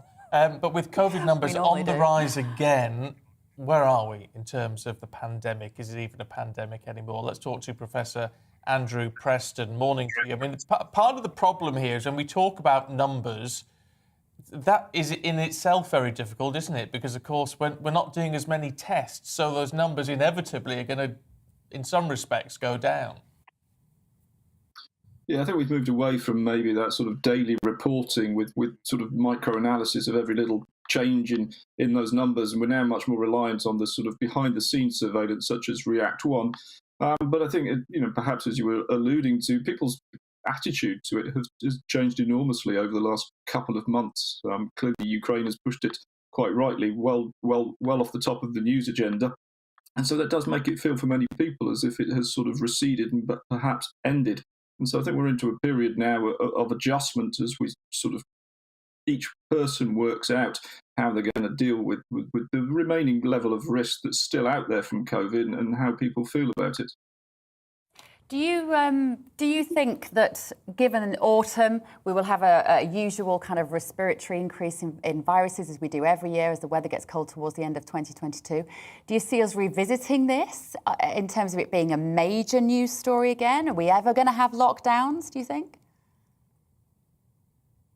I think one thing is that's been apparent over the last 2 years, trying to predict where we're going to be in a few months, let alone half a year's time, is notoriously difficult. I think you're quite right. We will expect to see a rebound in respiratory infection in general, just simply because we are mixing so much more, and that is that's the sort of recipe for transmission of these viruses. The part that COVID might play in that, I think, is really rather difficult to anticipate. I don't think many people think it is going to disappear, but whether it's just one of the sort of seasonal respiratory infections, much as a common cold, or whether it does sort of come back as slightly more significant. And I think probably what will happen, it'll be a mix of those. For most people, it'll be a relatively mild infection. I think we'll still have good immunity from vaccination in large sections of the population. And also, I think we're having ongoing sort of natural boosting. So the level of virus at the moment circulating is topping up people's immunity when they are exposed to the virus. But having said that, I think there's going to be sections of the society for whom it continues to be a much more serious disease. And the winter, I think, will prove difficult for those, much as it would be in a very dangerous flu season. I mean, I know you said you don't like to look forward. I totally get that. But does this give us an insight into, because there's a lot of concern about antibiotics, and not that they'd be particularly helpful for this, of course, but does this give us an insight of where we might end up when we hit that sort of post-antibiotic era? That's really prescient, because, again, I was discussing with students at Bath just this week as we look back over the last couple of years. I think for the first time probably in 2 generations, we had a society that was scared of an infectious disease. And that really, we're trying to look at whether that resembled the sort of entire pre-vaccine era, where infectious diseases were significant causes of death and severe illness for many, many people. And as you say, the antibiotic resistance threat is on the National Risk Register. An influential report came out this year trying to look forward what the world will be like if antibiotics fail. And yes, we will. We do run the risk of living under conditions where infectious diseases become something that we need to be very, very concerned about. If people become ill and we're just simply unable to treat them, I think that the early phases of the COVID pandemic were very much resembling that. Okay, Dr. Preston, appreciate your time this morning. Thank you. I am just relieved that we're no longer walking around presuming human beings are merely a vessel for potential deadly pathogens. No, we have got past that, I think, haven't we? Yes, I hope so. Society feels a lot more normal. It does. We're sat next to each other. Look, it's nice. Yeah. Mm-hmm. Human contact back again. Right. Only joking. It is 7:26. Just to tell you, we've got lots to come up in the next few minutes, including the newspaper review. But first, let's have a look at your forecast. Good morning, I'm Helen Roberts. Quite a lot of cloud in the forecast for today, with some outbreaks of rain at times, and it will be a windy day. Having said that, quite mild for this time of year. Now at the moment, high pressure across the continent is blocking these weather fronts from making much progress. That's the reason for the clouds that we've got at the moment, and in fact for the next few days as well. So this is how it's looking today. Cloudy skies for most, a little brightness first thing for some far eastern parts of the country. But this band of rain will gradually make its way northwards as the day progresses, and there are likely to be some quite heavy bursts of rain along this weather front. Following on behind from the southwest as the day goes on, turning to a mixture of sunshine and showers, so a better chance of seeing some brighter spells. But those showers, again, will be on the heavy side at times, perhaps even the odd rumble of thunder mixed in. And those showers continue to push their way north and eastwards as the evening and night wear on. Still quite a lot of cloud in the skies though, so once again it won't be a particularly cold night. Temperatures a good few degrees above average for this time of year, and no frost in sight. So that brings us into the start of the weekend, and it will start on a mixture of sunshine and showers, but those showers will be very heavy at times, particularly across the northern half of the UK. Again, the odd rumble of thunder is possible. Meanwhile, further south, those showers tending to fade away, so a better chance of seeing some sunny spells and some drier weather. But that's before this next area of low pressure arrives into the far southwest later in the day on Saturday. Again, temperatures temperatures above average, and it will be another fairly breezy day for most. Now, as we head through the rest of the weekend, Sunday is looking like a very wet and windy day for most of us, particularly strong winds in the northwest of the country, but quieter on Monday.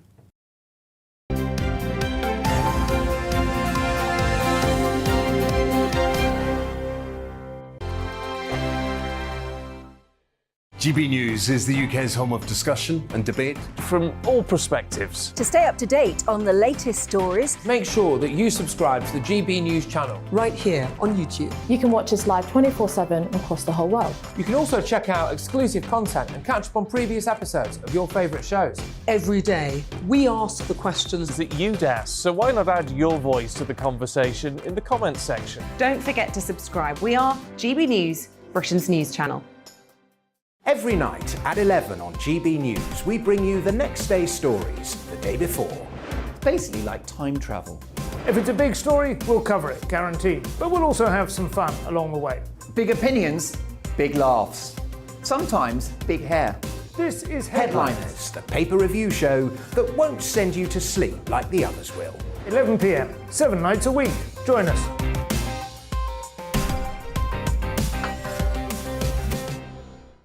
Hello there, I'm Eamon Holmes. And I'm Isabel Webster. And we hope you can join us for Breakfast with Eamon and Isabel. You make me laugh out loud, belly laugh. Is that important first thing in the morning? Yeah, absolutely. And there's me trying to be deadly serious. News is a serious business. Yeah, I have to rein you in sometimes. Well, it doesn't stop us laughing at it. It doesn't stop us having an opinion on what's going on. Yeah. And it certainly will not stop us reflecting what you think. Weekdays from 6 to 9:30 on GB News. I'm Dan Wootton. Join me Monday to Thursday from 9 to 11 for the feistiest and most fun news debate on TV, where free speech reigns. I'll bring you a sharp take on the day's biggest stories, bombshell newsmaker interviews, and A-list guests. And I guarantee you, no spin, no bias, no censorship, and no reason to go to bed. That's Dan Wootton Tonight, Monday to Thursdays from 9 on GB News.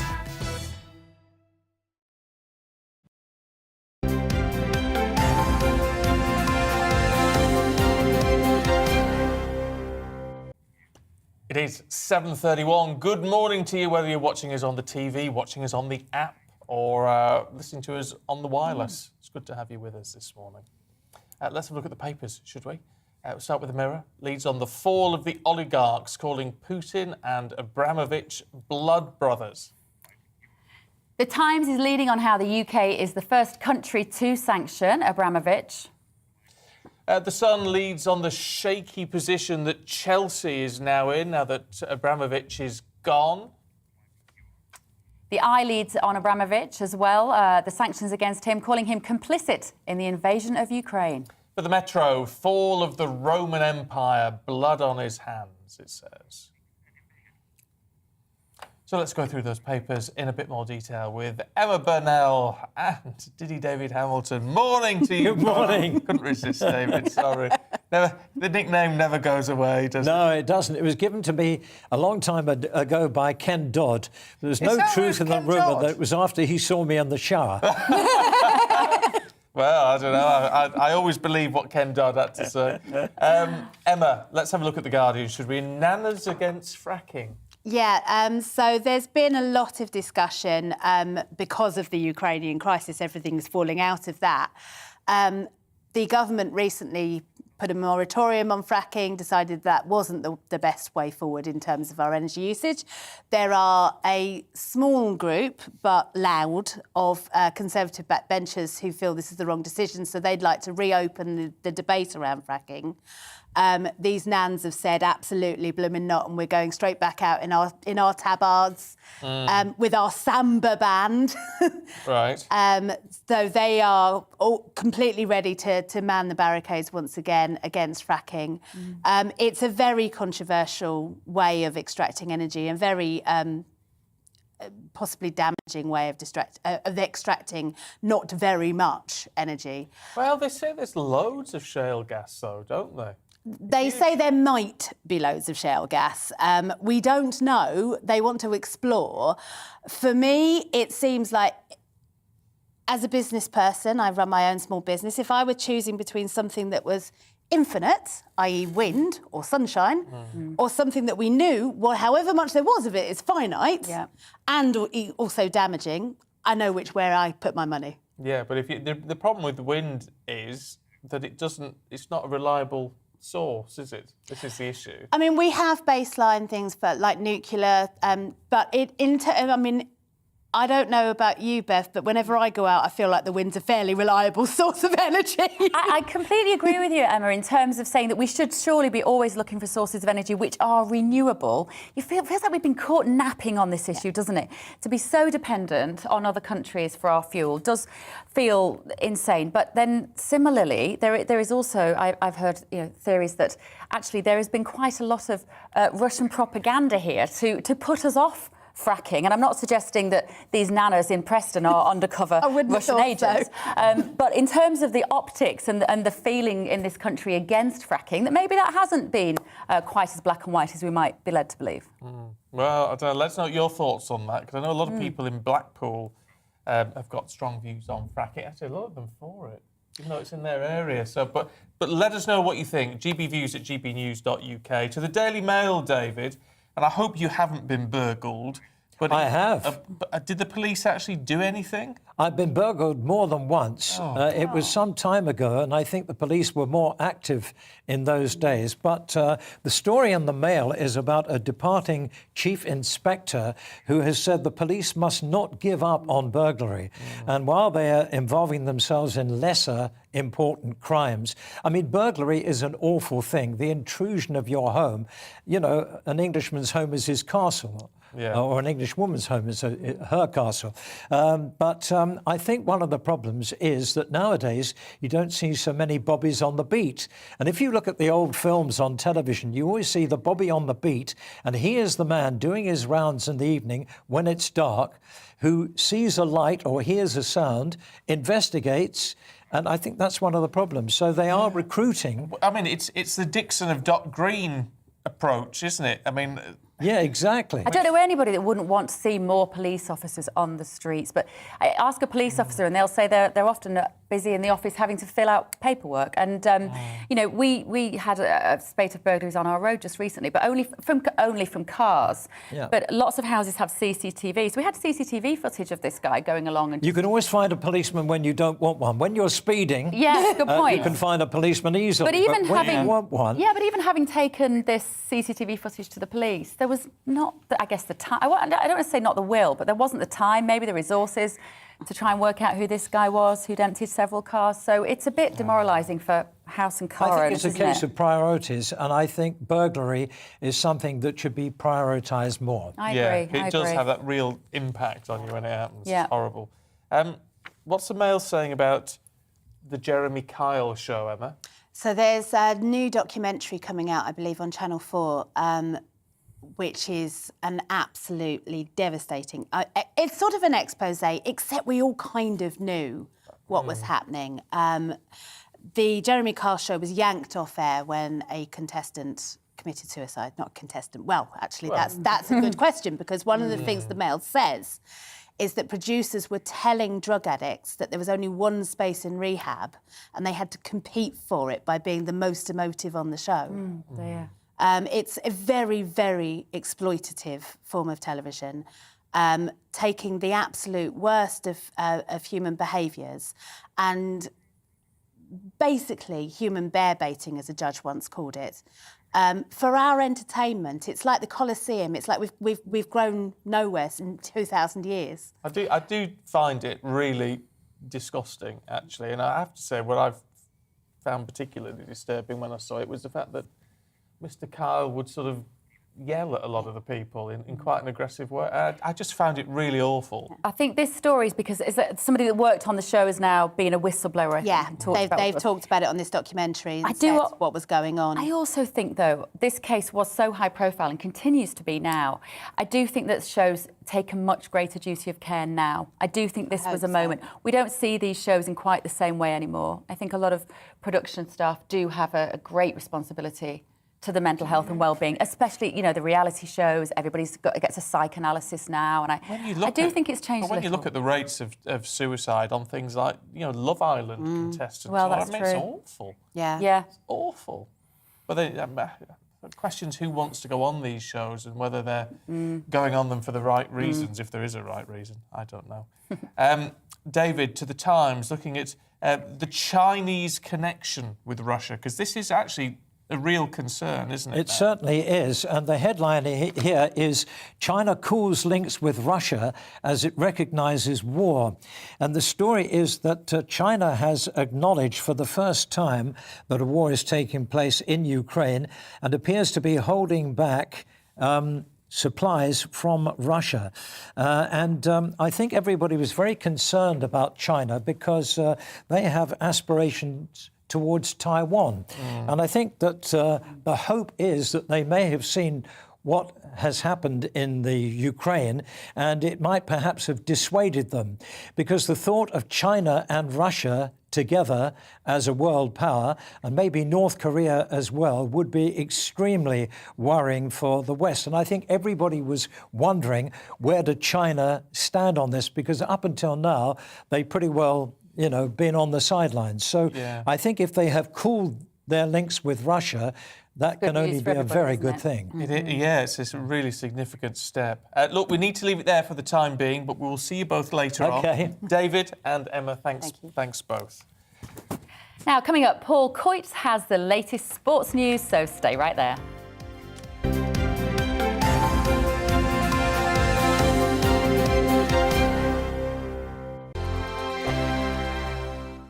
GB News is the UK's home of discussion and debate from all perspectives. To stay up to date on the latest stories, make sure that you subscribe to the GB News channel right here on YouTube. You can watch us live 24/7 across the whole world. You can also check out exclusive content and catch up on previous episodes of your favourite shows. Every day, we ask the questions that you'd ask, so why not add your voice to the conversation in the comments section? Don't forget to subscribe. We are GB News, Britain's news channel. Every night at 11 on GB News, we bring you the next day's stories the day before. It's basically like time travel. If it's a big story, we'll cover it, guaranteed. But we'll also have some fun along the way. Big opinions, big laughs. Sometimes big hair. This is Headliners, the paper review show that won't send you to sleep like the others will. 11 p.m, 7 nights a week. Join us.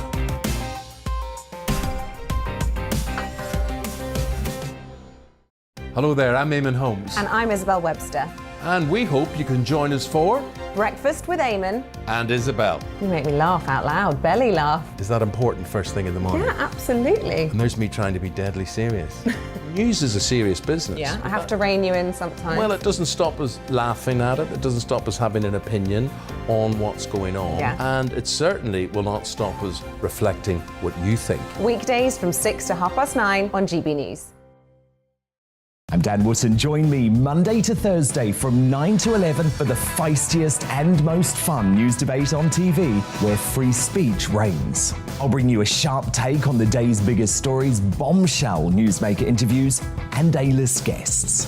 And I guarantee you, no spin, no bias, no censorship, and no reason to go to bed. That's Dan Wootton tonight, Monday to Thursdays from 9 on GB News.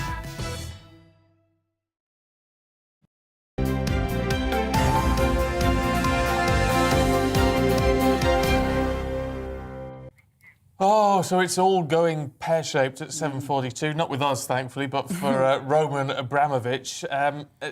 It's funny when you hit these situations where politics, geopolitics and sport all mix in together. Thankfully, Paul Coit can make sense of it all. No pressure on me then, No with all pressure that at all, whatsoever, no with that pressure. intro. But, I mean, this is away from the politics, if you like. This is a huge blow for Chelsea and Chelsea fans. It is a huge blow, and there seems to be this thing that Chelsea fans are having to go through at the moment, and there's the horrible part of it where you see them singing Roman Abramovich's name, which we saw at Burnley last week. There's the tribute to the lives lost in Ukraine, and standing up for people in Ukraine, and then they start singing Abramovich's name, which is in very poor taste. So I didn't see that. Do you mean they were in support of Abramovich, the fans? Yeah. So obviously they love him for everything that he's done for the club, because he's brought huge success, but he's also brought huge money. But when so many football fans, you love your club, and the most important thing is how well the club does. Anything else,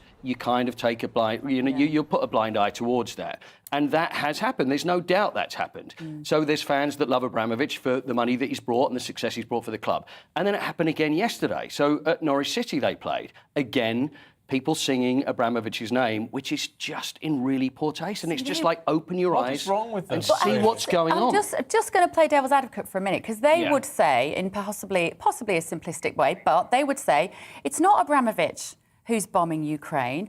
It's Putin and the Putin regime. So why penalise us as British football fans for something that's happening over there? The link, as we know, is there from Putin that actually goes to Abramovich. Abramovich has had a lot of help from Putin over the years.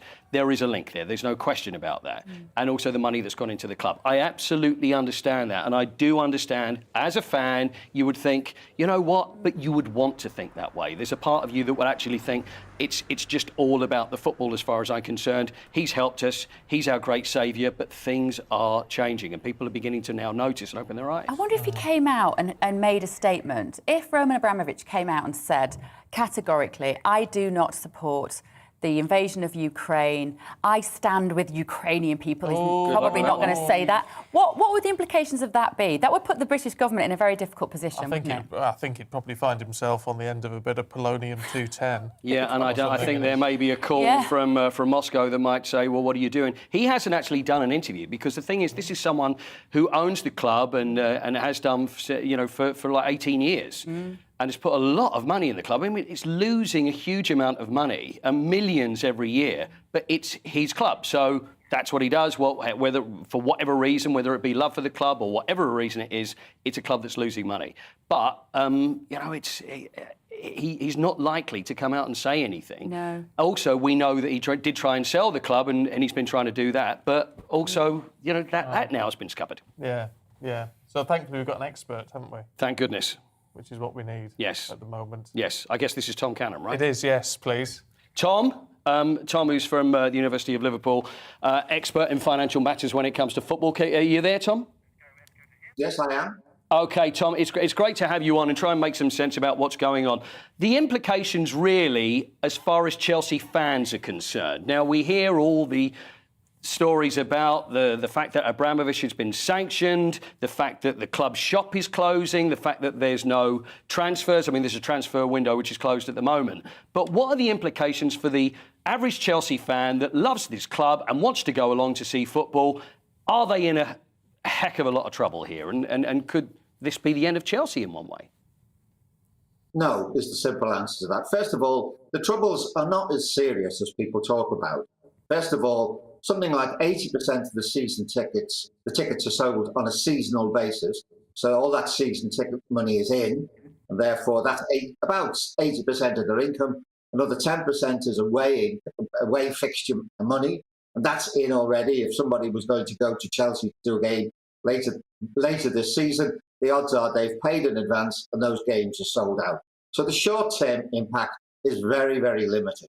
And it really does depend on how quickly this is sorted out. He seems to be asking an awful lot of money, £2 billion, which is basically overvaluing the club significantly. But in the short term, it's whether they proceed, they get third place in the Premiership. As you said a moment ago, the window is closed for the transfers, and most of their big signings are still going to be there next season. So that's not as dramatic as people say. But Tom, I'm guessing the club is going to something's going to have to be done with it, because you've got no one at the helm. Abramovich there has got to keep away. He can't have any involvement. He can't now sell the club because he's not allowed to bring in any money. What is the answer to that? Is the only way that he actually gives the club away and then someone starts running it as a football club again? Well, he can't sell the club, be clear about that, if no money goes to him. So he could sell the club. And I would imagine what would happen is that any income would either go, as he's already said, to some support programme for the people affected by the invasion of Ukraine, or into some kind of long-term trust. Don't forget, there's quite a lot of clubs in the lower divisions who are owned by supporters' trusts, which basically are not owned by an individual, as in the case of most clubs in the Premiership. So the options are still there, particularly if he's willing to reduce the price dramatically and willing to accept that he doesn't get any of the revenue from the sale.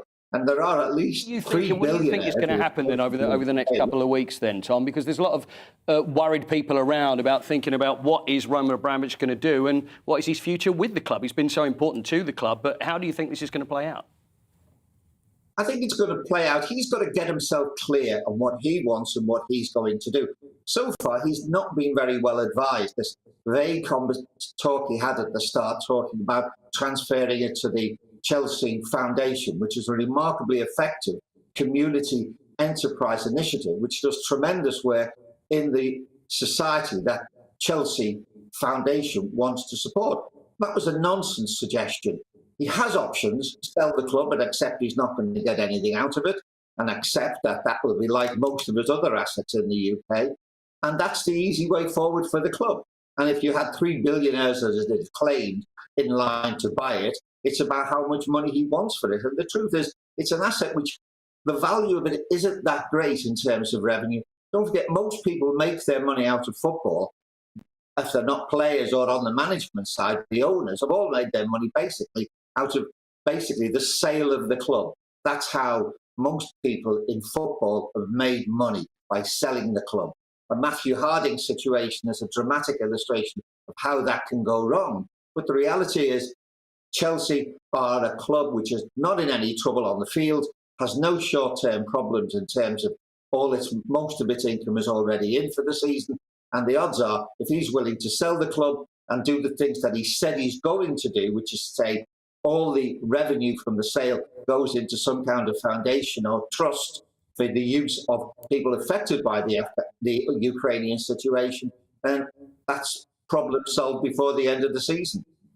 I think they should probably be making a call to you, Tom, to be honest with you. I appreciate your time. Professor Tom Cannon there from Liverpool University. Oh, lovely stuff, Paul. Are we catching up with you a little bit later? I think we better do some sport, hadn't we? We've done no wonder today. Thank you. Look forward to it. Smashing. See you later on. OK, it is time now for On Your Doorstep.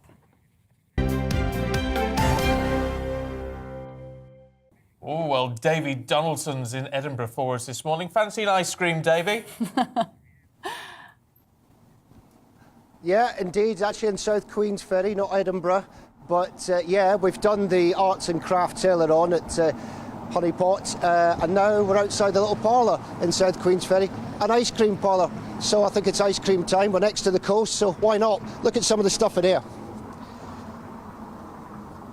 There we go. Then we're just going to have a knock on the door here. Good morning, sir. Good morning, how are you? Yeah, not bad. What's your name? I'm Scott. Nice to meet you. And Scott, you've got some stuff here. Yeah, welcome to the little parlour. And welcome to Ice Creamsferry. So what have you got here? Just talk us through some of the things you've got here. We've got everything you'd like, really, just for a sweet treat for a friend or for somebody that you love. My wife makes these little handmade biscuits down the bottom there, and then we've got a range of just different products from across Scotland. I have to say, these caught my eye in the window here, so we'll just try and come round this way. Those in the corner, they look absolutely amazing. Well, yeah, it's all good stuff, yeah, and it's all very popular for visitors to South Queensferry, and of course our loyal local customers who've kept us going throughout the last couple of years or so. How difficult has it been? It has been difficult. We took the shop on from the previous owner a month before lockdown, and I thought I'd made the worst decision in the world. But it turned out I actually made the best decision in the world, because throughout the last couple of years, people had nothing else to do other than come for a walk and treat themselves to my ice cream. So we've just had fun trying to kind of create it into something that has made people give a bit of joy, a bit of happiness into the last couple of years when people have come by for their daily walk. What else do you do then, apart from ice cream? Well, yeah, it's a bit of a long story, Davey. My wife thinks that I'm a bit like Miss Rabbit from Peppa Pig. And that I've got lots of jobs. And the last person that mentioned Peppa Pig on the telly didn't have the best of 4 months today, but I'm kind of optimistic that it will be okay for me. Yeah, so I run the Scouts in Queensferry, and we've got a really successful group, and we just opened a squirrel colony, which is for young people, boys and girls aged 4 to 6. So I'm busy with that, and I also do a few jobs supporting the development of scouting across the southeast of Scotland, so that keeps me busy. I also I spent the last 15 years running a motivational speaking company, and we work with about 1,000 schools across the UK and Europe, delivering messages around resilience and mindset and responsibility and such. So that keeps me busy. But if I'm honest, a morning like this, I'm never happier than serving folk ice cream. Do you want to try some? I wouldn't mind, yeah, that would be great. Come through here, come round. We've got 62 flavours on offer today. Yeah. We've got Jaffa Cake, we've got Unicorn Glitter, we've got Creamy Tablet, we've got Pistachio, Rum and Raisin. Oh, well, could I have a try at maybe doing one? Yeah, of course. Do you want a quick lesson? Yeah, go on then. Just give us a lesson, yes, that would be good. Now, so, David, are you left-handed or right-handed? I am left-handed, yes. That's going to make things more tricky. So let's dig into this one here. What we're looking to do is hold the cone in your right hand, and give it a kind of scoop, pull it down, turn it back round. Trick is to get the scoop all in one, so that it's a nice, generous helping. Well, you've done that before, haven't you? I think I may have. I've broken the cone though, of course. Somebody's phoning saying, "Are you on the telly?" Is that what's happening? Probably, yes. Well, either that or try to sell me electricity. Well, could be. Right, you want a shot? Yeah, go on then, I'll have a shot. So I'll pop that there. Stick this thing. Where are you? That's good, yeah. Right. Okay. That's you. I'll give you a hold of that. Great, thank you very much. Our ice cream's made just north of Perth on the dairy farm, and they use the dairy herd to make the ice cream. Okay. Give it a quick scoop. Here goes.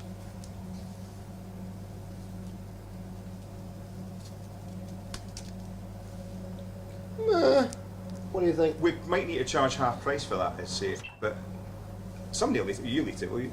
Oh, I'll definitely eat it. Lovely. Thank you very much, Scott. I should have showed you what we were trying to kind of aspire. Davey having a great time there. It's all right for some, I say. I know. Ice cream at 7:55 in the morning. Ice cream for ice cream for ice cream, ice cream. I haven't even had breakfast yet. No, we'll sort you out, don't you worry. Look, stay with us here on GB News. Coming up, we're going to be asking some very tough questions about the rising cost of fuel as we talk, joined by the former Secretary of State for Energy and Climate Change, Chris Yu. Stay with us. Good morning, I'm Helen Roberts. Quite a lot of cloud in the forecast for today, with some outbreaks of rain at times, and it will be a windy day. Having said that, quite mild for this time of year. Now, at the moment, high pressure across the continent is blocking these weather fronts from making much progress. That's the reason for the clouds that we've got at the moment, and in fact for the next few days as well. So this is how it's looking today. Cloudy skies for most, a little brightness first thing for some far eastern parts of the country. But this band of rain will gradually make its way northwards as the day progresses, and there are likely to be some quite heavy bursts of rain along this weather front. Following on behind from the southwest as the day goes on, turning to a mixture of sunshine and showers, so a better chance of seeing some brighter spells. But those showers, again, will be on the heavy side at times, perhaps even the odd rumble of thunder mixed in. And those showers continue to push their way north and eastwards as the evening and night wear on. Still quite a lot of cloud in the skies though, so once again it won't be a particularly cold night. Temperatures a good few degrees above average for this time of year, and no frost in sight. So that brings us into the start of the weekend, and it will start on a mixture of sunshine and showers, but those showers will be very heavy at times, particularly across the northern half of the UK. Again, the odd rumble of thunder is possible. Meanwhile, further south, those showers tending to fade away, so a better chance of seeing some sunny spells and some drier weather. But that's before this next area of low pressure arrives into the far southwest later in the day on Saturday. Again, temperatures above average, and it will be another fairly breezy day for most. Now, as we head through the rest of the weekend, Sunday is looking like a very wet and windy day for most of us, particularly strong winds in the northwest of the country, but quieter on Monday.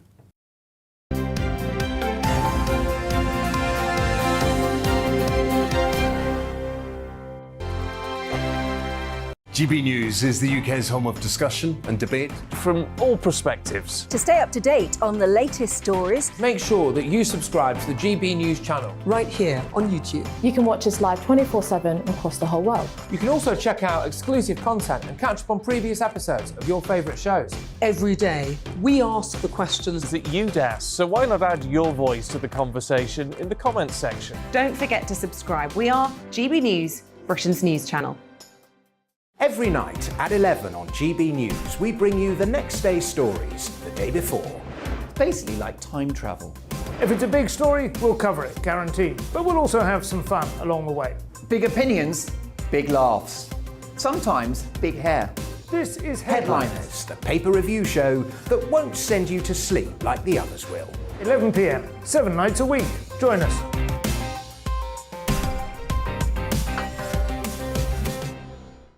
Hello there, I'm Eamon Holmes. And I'm Isabel Webster.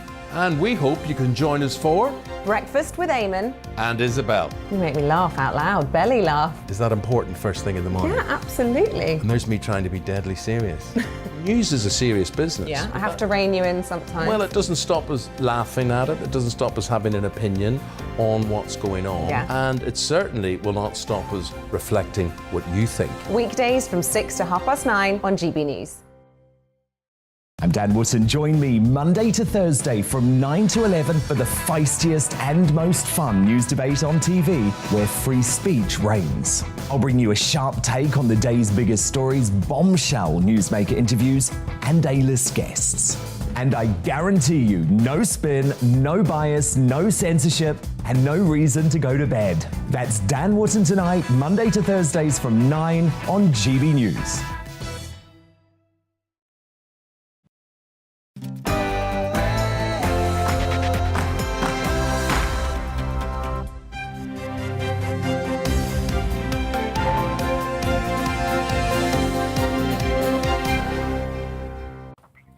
This is Breakfast with Stephen and Beverly. We'll get the graphics right one of these hours for you. It is day 16 of Russia's invasion of Ukraine, and President Zelensky has warned that the threat of chemical weapons is very real during his latest televised address. Good morning. Thank you for watching. It is 7 o'clock on Friday, the 11th of March, and this is Breakfast on GB News with Stephen and Bev. We're live across the whole of the UK on your TV, on your radio and online, and this is what we've got for you today. And as you can see, President Zelensky raises concerns about the use of chemical weapons by Russian forces in his country, but he's warning Russian leaders that their invasion will backfire. Senior defence and security experts have told GB News that Ukraine could eventually prevail against Russia, but it all depends on Western missiles. GB News security editor Mark White has been investigating. Western-supplied missiles have, it's clear, become a real thorn in the side for Russia's military. Easy-to-use lethal technology that's given Ukraine's otherwise heavily outgunned forces a real sting in their tail. Now, with the cost of fuel in some places peaking at an incredible £2.19 per litre, will the situation get even worse? We sent two of our reporters out to investigate pump price differences in the north and the south. I'm Ellie Costello in Reading, where petrol is £1.60 a litre and diesel is £167. And I'm Anna Riley. I'm here in Hull, where petrol prices have soared overnight. The price of petrol has gone up by 4p and the price of diesel has gone up by 6p.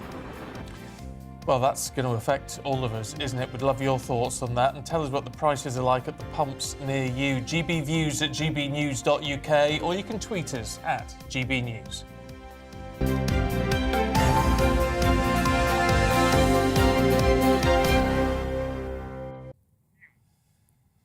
Now, it is day 16 of Russia's invasion of Ukraine, and President Zelensky has denounced Russia, calling it a terrorist state in his latest video speech. This comes after accusations of Russian forces attacking a convoy of humanitarian aid for the besieged city of Mariupol. Well, let's talk to Paul Hawkins, who's in Hungary, where 200,000 refugees have gone into the country so far. And how are they coping with those numbers, Paul? Yeah, morning, Stephen. The authorities here are coping with a lot of support from local charities like Caritas, who run this refugee centre in Barabbas. We're about 20-minute walk from the border. When you were with us in the last hour, it was empty. A lot of people have moved away on buses. And then, look, a lot of people have now arrived from the border. And the process begins again. They've arrived, they'll make a plan, they can stay here for the night if they want. It's a similar story, but it's one we must continue to tell. You know, that kind of process happening, not just here in Hungary, but across Europe. We've been telling you the stories about the survivors of what is happening in Ukraine, and we can speak to one of them now. Julia. Yes. Thank you for speaking to us. Julia speaks a bit of English, but we're going to use our translator to help tell her story. Julia, first of all, you were from Irpin. Yes, I am from Irpin. Yeah, and you left on Saturday. And tell us what it was like in Irpin, where you live. Яким його бачила, це було жахливо і It was a disaster because on Saturday they also tried to bomb our city in Irpin. When I left my home on Saturday morning, it was a lot of shooting and missiles. Even they attacked and bombed. And I tried to run away to evacuate it on Saturday morning. Я навіть не зрозуміла, що це було по ліву сторону, по праву сторону. I saw on the right side it was totally crushed in the disaster. I saw a lot of stones. It's terrible. It was the worst thing what I saw in my life. It's why when I tried to run away and I saw the people, they didn't know where to get. They just tried to escape from the city. The situation was so bad, too bad. Because I think the Ukrainians are the people with good spirit, with a lot of help, because they saw it and they watched it was a rocket, but they just tried to escape. And we are stronger together. Ukrainians stronger together. You stayed at Borodyansk on the way, and you met a family, and you saw they were. How? Just tell us what you saw the Russians doing. Так, виїжджаючи. Yes, when I escaped from Kiev, from Irpin, and after I go to Kiev, and from Kiev to Lviv, we met a family from Borodyanka. They asked me to have a phone to contact with the family because they don't have own phones. And they was from Borodyanka city. The Russians occupants steal their phones, the stuff. The Russian soldiers entered their home. It was a story what this family tell me. I think it's true because they didn't want to make the fake or something. They just tried to ask to call the family members. Hope they're still alive. But they steal everything, all of the stuff, like tablets, phones, everything. They was without anything. And just finally, you're trying to get to Budapest so you can complete your second round of chemotherapy because your cancer. Зараз ви їдете в Будапешт, хочете продовжити лікування своє, так? Так, хотілося б, щоб мені дали хоч якісь роз'яснення. Because I don't know if I can, because I have the cancer, if I can continue chemotherapy in Budapest, it will be possible. Because I missed already one round of chemotherapy. Now I need to understand if it will be possible for us, because I have oncology. From this reason, I just need to understand if it will be possible for Ukrainian refugees to continue then chemotherapy. Because in Ukraine, of course, it's impossible. I don't have enough money, to make this chemotherapy abroad. In Ukraine, it's a procedure for people who have cancer. It's for free. You don't need to pay. The first round of chemotherapy, of everything, and so everything is in Ukraine is for free. Of course, it's abroad. We need to find the volunteers, you know, to find someone to help me with my illness. Yeah, I hope to find someone. Well, good luck. Good luck with your search. Thank you. Thank you. Dziękuję. There you go. Another story of someone who's just trying to survive and trying to find a way to survive and kind of trying to work out what the future holds, really. Yeah, I thought, look, it's such an awful situation, Paul. Thanks for being there for us and for talking to all these people with their amazing and horrific stories, frankly. Thank you. It puts it into perspective, doesn't it, when you see actually what is going on, what people are actually going through. And it's the uncertainty, the time, the length of time, that's what must be so hard for them as well. It's not, well, you know, you go to Hungary for a couple of weeks, you'll be back home in a couple of weeks. We just don't know whether they'd even have a home to go back to. So. No. Horrific. Awful. And let me just say, I mean, I know it's the job, and that's Paul's job. It's not an easy job, especially at times and situations like that. OK, well, senior defence and security experts have told us here at GB News that Ukraine could eventually prevail in its efforts to resist Russia's invasion if Ukrainian forces get enough Western-supplied missile systems. Now, this comes as the UK Defence Secretary revealed Britain was now examining ways of sending a cutting-edge anti-aircraft missile system to Ukraine. Well, our security editor, Mark White, has been examining the various anti-tank and anti-air systems already being sent across the Ukrainian border and their apparent effectiveness on the battlefield.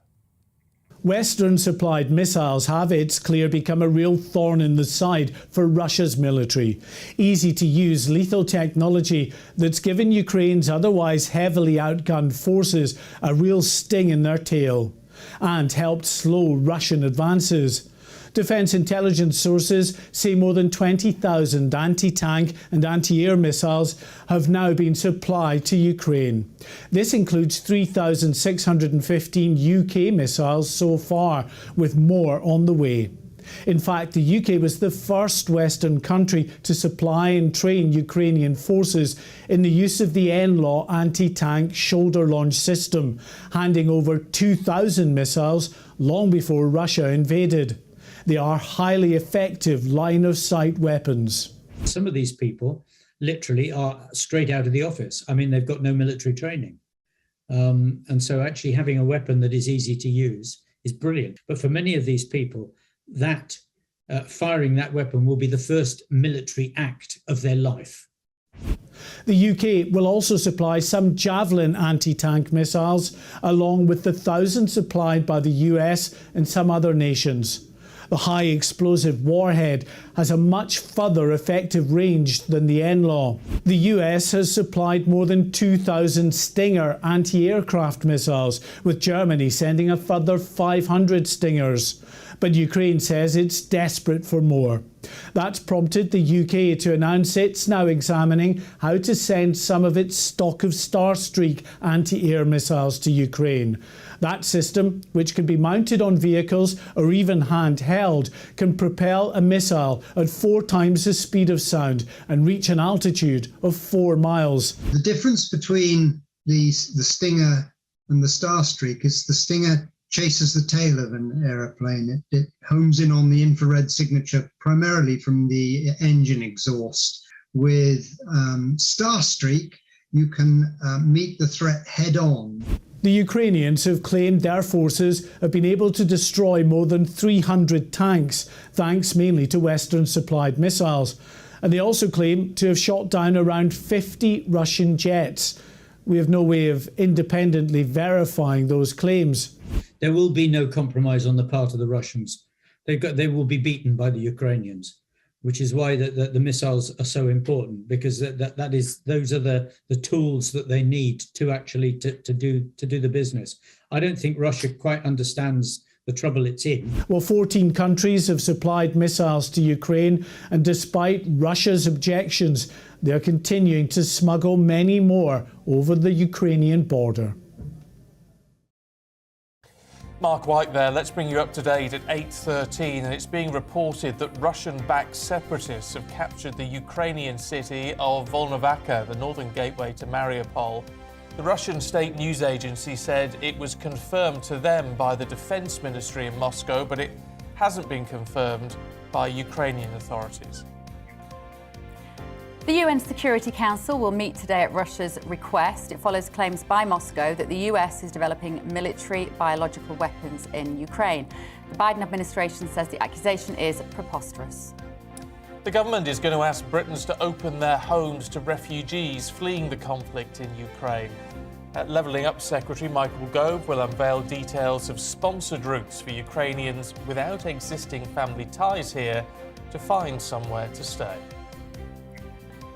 Prince Charles has met the winners of a children's competition for new stamp designs based on heroes of the pandemic. The winning 8 designs, chosen from more than 600,000 entries, feature Captain Sir Tom Moore, NHS workers, a scientist and a delivery driver.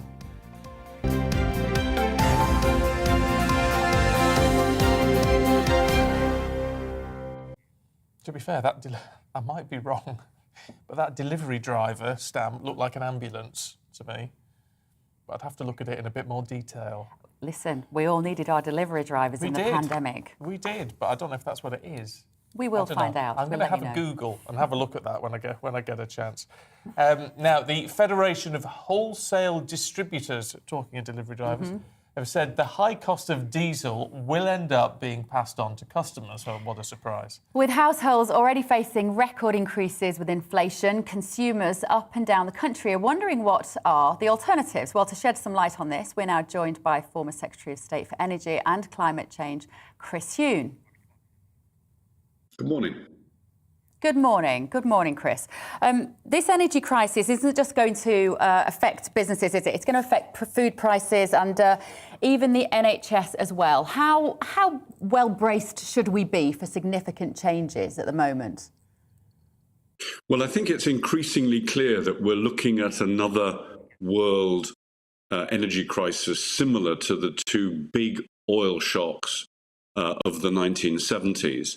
And although we are as a world economy, less reliant than we were on oil and gas, it is still absolutely crucial to a whole range of different products and services. I mean, you've heard from the wholesalers there about the importance, obviously, to them of the costs of oil, of diesel fuel in terms of transport.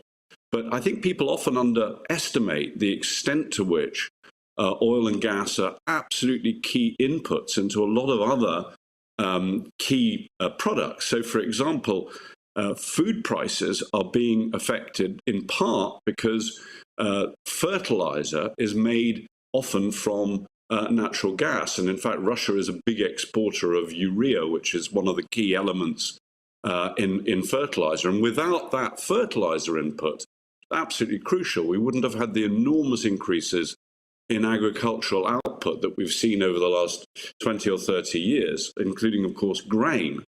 And, of course, grain prices go up, as they have done already very sharply. That puts up bread prices, but it also puts up the prices of all livestock, of beef, of chicken, everything that is basically made from using grain as an input is going to go up. So, and then if we look also at the way in which oil and gas is used in the clothing industry, a lot of the stretch, for example, in an ordinary pair of jeans is coming from the injection of man-made fibers, which are often coming from oil. So this is a much more deep-rooted problem with the oil price, even before the crisis, in Ukraine going up to $90 a barrel, now at $110 a barrel for Brent today. This is a big increase. It's come down from the peak,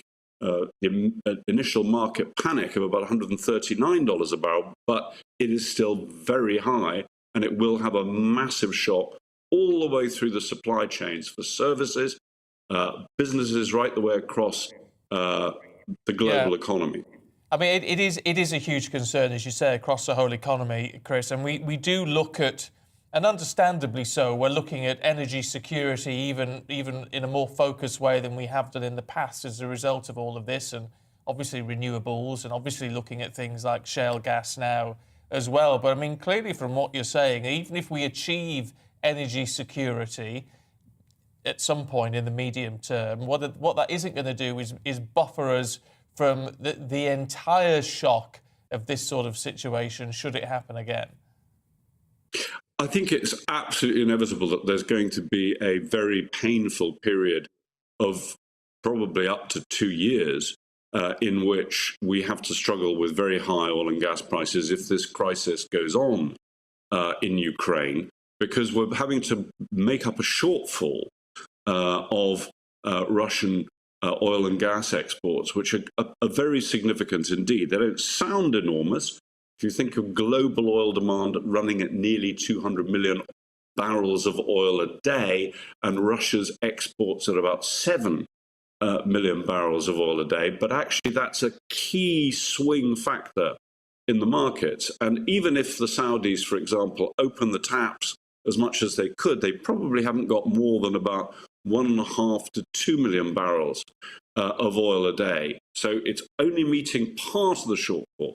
Add in a bit from United Arab Emirates, add in a bit, hopefully, after the improved relations between America and Venezuela, add in a bit because of perhaps a nuclear deal with Iran and Iranian oil coming on, but you're still going to have a shortfall. And that means that prices are going to stay high, and that a lot of the way in which the demand and supply gap is being closed is going to be coming from falling demand. And that's either because we are making a big effort to cut our demand for oil and gas, or we're going to be going into recession. Chris Huhn, it's good as always to talk to you. Thanks very much indeed. Thank you. Well, of course, this is having, as Chris Huhn was saying, a big impact on what is going on in many places. And perhaps we see it most in the fuel we're using in our homes and the fuel we're using in our cars. And the cost of fuel in some places peaked at £2.19 per litre. So could it get worse? Well, let's have a look at what's happening in the south, where prices are often a little bit worse in the country, not exclusively so. Ellie Costello is, well, you're somewhere down south. I don't know quite where, Ellie. What's the situation at that particular petrol station? Good morning, Bev and Stephen. I'm in Reading right now, and if you're a driver, you will certainly be feeling the pinch at the pumps this week. It is really, really expensive to fill up your car anywhere in the country, but certainly down south, we are seeing those sky-high prices. Now, on Wednesday, there was a new high, a new record, £1.67 on average for a litre of diesel, but obviously down south, it can be a lot more. As you just mentioned, Stephen, in Chelsea, where I was yesterday, it was £2.19 a litre. Absolutely eye-watering prices. Safe to say, not many people stopped there yesterday. Earlier this morning, I was on the M4 in Reading, and it was really expensive there too. It was £1.83 a litre. But there is a point to be made. I've just come off the M4 now. I've driven along into a little village in Reading, and it's a lot cheaper. I say a lot cheaper. It's still very high. £1.60 for a litre of petrol here, and £1.67 for a litre of diesel. So I think there is a lesson that we can all learn from this, and we do know that motorway service stations are really expensive, and we know that in posh places you're going to pay posh prices, but it does get a lot cheaper once you actually come off the beaten track, come off the motorway. So perhaps in the next few weeks we should all be looking at supermarket service stations, or getting into small villages like this one, where although the prices are high, they are a lot cheaper than some of the other places. Yeah, it's really time, isn't it? When we come to fuel, we need to shop about more than we have been doing, I think. Absolutely. So awful. Ellie, OK, thanks very much indeed for that update. We've got the sport in a minute, haven't we? Well, it is Friday. Yes. So Paul Coyte's got all the very latest sports stories. Yeah. After the lots to look forward to. Good morning, I'm Helen Roberts. Quite a lot of cloud in the forecast for today, with some outbreaks of rain at times, and it will be a windy day. Having said that, quite mild for this time of year. Now, at the moment, high pressure across the continent is blocking these weather fronts from making much progress. That's the reason for the clouds that we've got at the moment, and in fact for the next few days as well. So this is how it's looking today. Cloudy skies for most, a little brightness first thing for some far eastern parts of the country. But this band of rain will gradually make its way northwards as the day progresses, and there are likely to be some quite heavy bursts of rain along this weather front. Following on behind from the southwest as the day goes on, turning to a mixture of sunshine and showers, so a better chance of seeing some brighter spells. But those showers, again, will be on the heavy side at times, perhaps even the odd rumble of thunder mixed in. And those showers continue to push their way north and eastwards as the evening and night wear on. Still quite a lot of cloud in the skies though, so once again it won't be a particularly cold night. Temperatures a good few degrees above average for this time of year and no frost in sight. So that brings us into the start of the weekend, and it will start on a mixture of sunshine and showers, but those showers will be very heavy at times, particularly across the northern half of the UK. Again, the odd rumble of thunder is possible. Meanwhile, further south, those showers tending to fade away, so a better chance of seeing some sunny spells and some drier weather. But that's before this next area of low pressure arrives into the far southwest later in the day on Saturday. Again, temperatures above average, and it will be another fairly breezy day for most. Now, as we head through the rest of the weekend, Sunday is looking like a very wet and windy day for most of us, particularly strong winds in the northwest of the country, but quieter on Monday.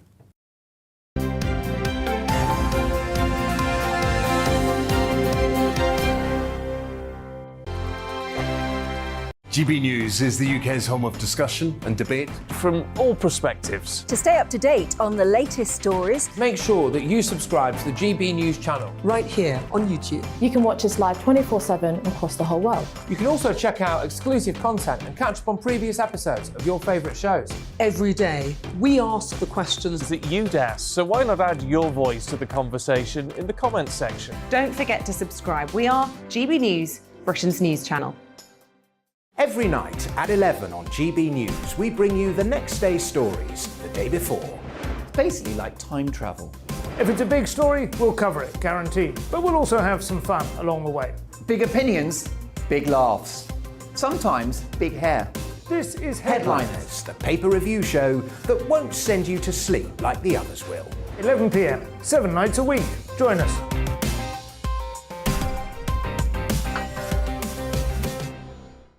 Hello there, I'm Eamon Holmes. And I'm Isabel Webster.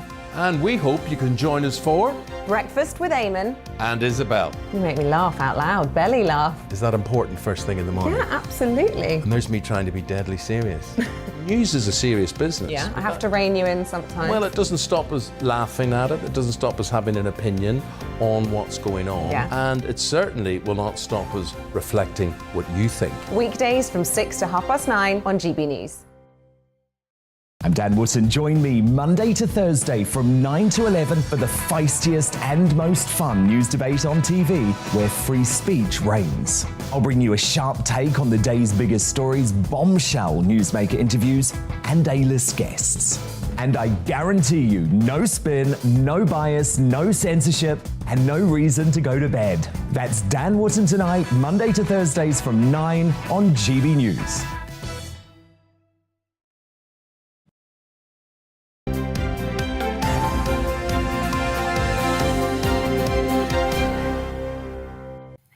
It is 8:27. Good morning to you. Paul Coyte's got all the very latest sport. Well, sporting issues, we should say. Sporting issues. I thought it'd be nice if we do a little bit of sport in there as well. But obviously everybody's talking about Roman Abramovich, who's on the back page of all the newspapers.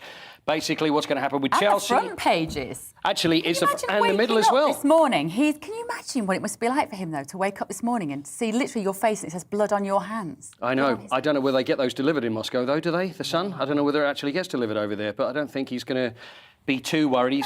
The thing is, it's like I said earlier, he hasn't done an interview for a very long time, and he was selling the club last week. And there was the talk that, you know, the money is going to go towards victims of Ukraine. But this is a man that needed to get out quick because he knew the sanctions were going to come. So it's pretty much a catch-22 because he can't sell it. because he's not allowed to sell it unless he gives the actual Chelsea Football Club away. And I don't know whether it's likely that he's going to do that. He wants $2 billion, doesn't he? Yeah, $3 billion, I think. Oh, three. I was surprised to see how many people were actually lining up to buy it. There are a few. I didn't know there were that many billionaires just sort of waiting in the wings for a football club. There are a few billionaires around, and there was two. There was one who was the owner of 2 sporting clubs in the States, along with a Swiss billionaire who was 86. So they were going to club together, and it just haven't really got it over the line in time. So how it's going to work from now, your guess is as good as mine, but we'll see. But it's not looking good for them. Sort the Hammers. Sorry? The Hammers. What about the Hammers? It's in my list. You've got to talk about West Ham. I've got to talk about West Ham. Well, up the Hammers. Yeah, that's absolutely right. I thought for a moment, oh my goodness me, they're not in trouble, are they? No, they played. You have me worried, Paul. It was those eyes for a second. Sevilla. It's like, oh no. No, we're good. We're absolutely good. They've played in the Europa League, and this is the first knockout competition in Europe that West Ham. For 41 years. So. Way before both of you were born, of course, and West Ham. I'm just trying to get back in your good books again. Yeah. But it was 1-0 away at Sevilla, which is an OK result because they're going to come back to London and hopefully they'll be able to beat Sevilla. But 1-0 is OK. If it was any more, then they'd probably be in trouble, but they've done OK. So, yes, West Ham were playing. Leicester as well in the Conference European League as well, so they beat Rennes 2-0. Shall I tell you about some of the other ones as well? Oh, yes, please. Just keep talking. OK. Back to Chelsea. They beat Norwich. Poor Norwich, who look pretty much down. They're in all sorts of trouble. So Norwich won that. Chelsea won that, I should say, away at Norwich. Southampton beaten by Newcastle. Newcastle, who could not buy a win. And we know when we're talking about rich football clubs, they're watching what's going on and thinking, well, this is going to make us they are the richest anyway at the moment. But Eddie Howe's come in, changed things, new signings, and they're winning, I think, 6 out of the last 7. So they're absolutely fine. Wolves beat Watford. Leeds, also in all sorts of trouble, lost 3-0 to Aston Villa at home. They're shipping goals like you wouldn't believe, so not very good for them. Six Nations? Six Nations, yeah, that gets underway. Again tonight, Wales play France. France, by far the favourites to win, so if Wales can do something, it's at Cardiff, so you never know. Italy and Scotland, whenever we talk about Italy, it's like how many you can score against Italy. But the huge game of the weekend is England against Ireland. It's at Twickenham, and it's the first time, I think, in about 10 years that England are not favourites for a Six Nations game at home. It's going to be tough. Eddie Jones says they're going to go in hard. They're going to really try and play Ireland off the park with a little bit of muscle, but it's going to be very tough because Ireland are good. And England still, should we say, slightly in transition before the World Cup next year. Right. So it should be a good weekend. Okay. And it's nice to talk about sport. Yes, it is. It certainly is. Paul, up the Hammers, eh? That's up the Hammers. West Ham. Up the Hammers. I'm going to throttle him. So let me tell you, I've aged about 5 years during that sport. 45 now. I think I feel it's my first day. OK, coming up here on GB News, we could be on your doorstep. Don't panic, but don't go away.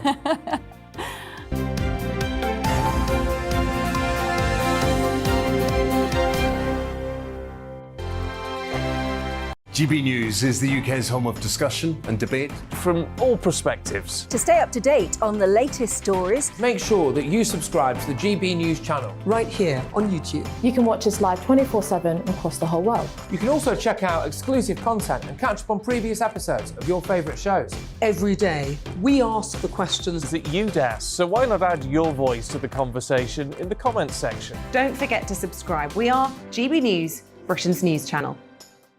Every night at 11 on GB News, we bring you the next day's stories the day before.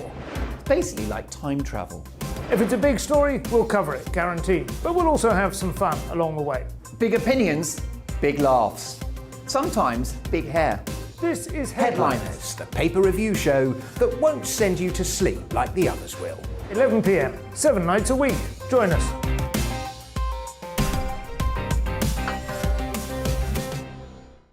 Hello there, I'm Eamon Holmes. And I'm Isabel Webster. And we hope you can join us for Breakfast with Eamon and Isabel. You make me laugh out loud, belly laugh. Is that important first thing in the morning? Yeah, absolutely. And there's me trying to be deadly serious. News is a serious business. Yeah, I have to rein you in sometimes. Well, it doesn't stop us laughing at it. It doesn't stop us having an opinion on what's going on. Yeah. And it certainly will not stop us reflecting what you think. Weekdays from 6 to 9:30 on GB News. I'm Dan Wootton. Join me Monday to Thursday from 9 to 11 for the feistiest and most fun news debate on TV, where free speech reigns. I'll bring you a sharp take on the day's biggest stories, bombshell newsmaker interviews, and A-list guests. And I guarantee you, no spin, no bias, no censorship, and no reason to go to bed. That's Dan Wootton Tonight, Monday to Thursdays from 9 on GB News.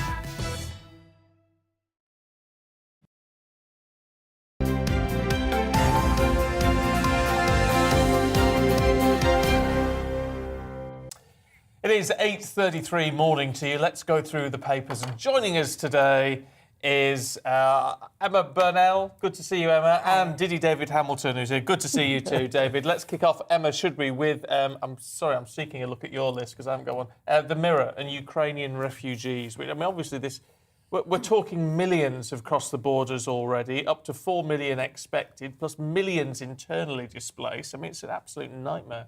It's a huge, huge exodus, and completely understandable. I mean, there are Ukrainians who are staying and fighting are incredibly tough, but you can see why you would want to leave if you could.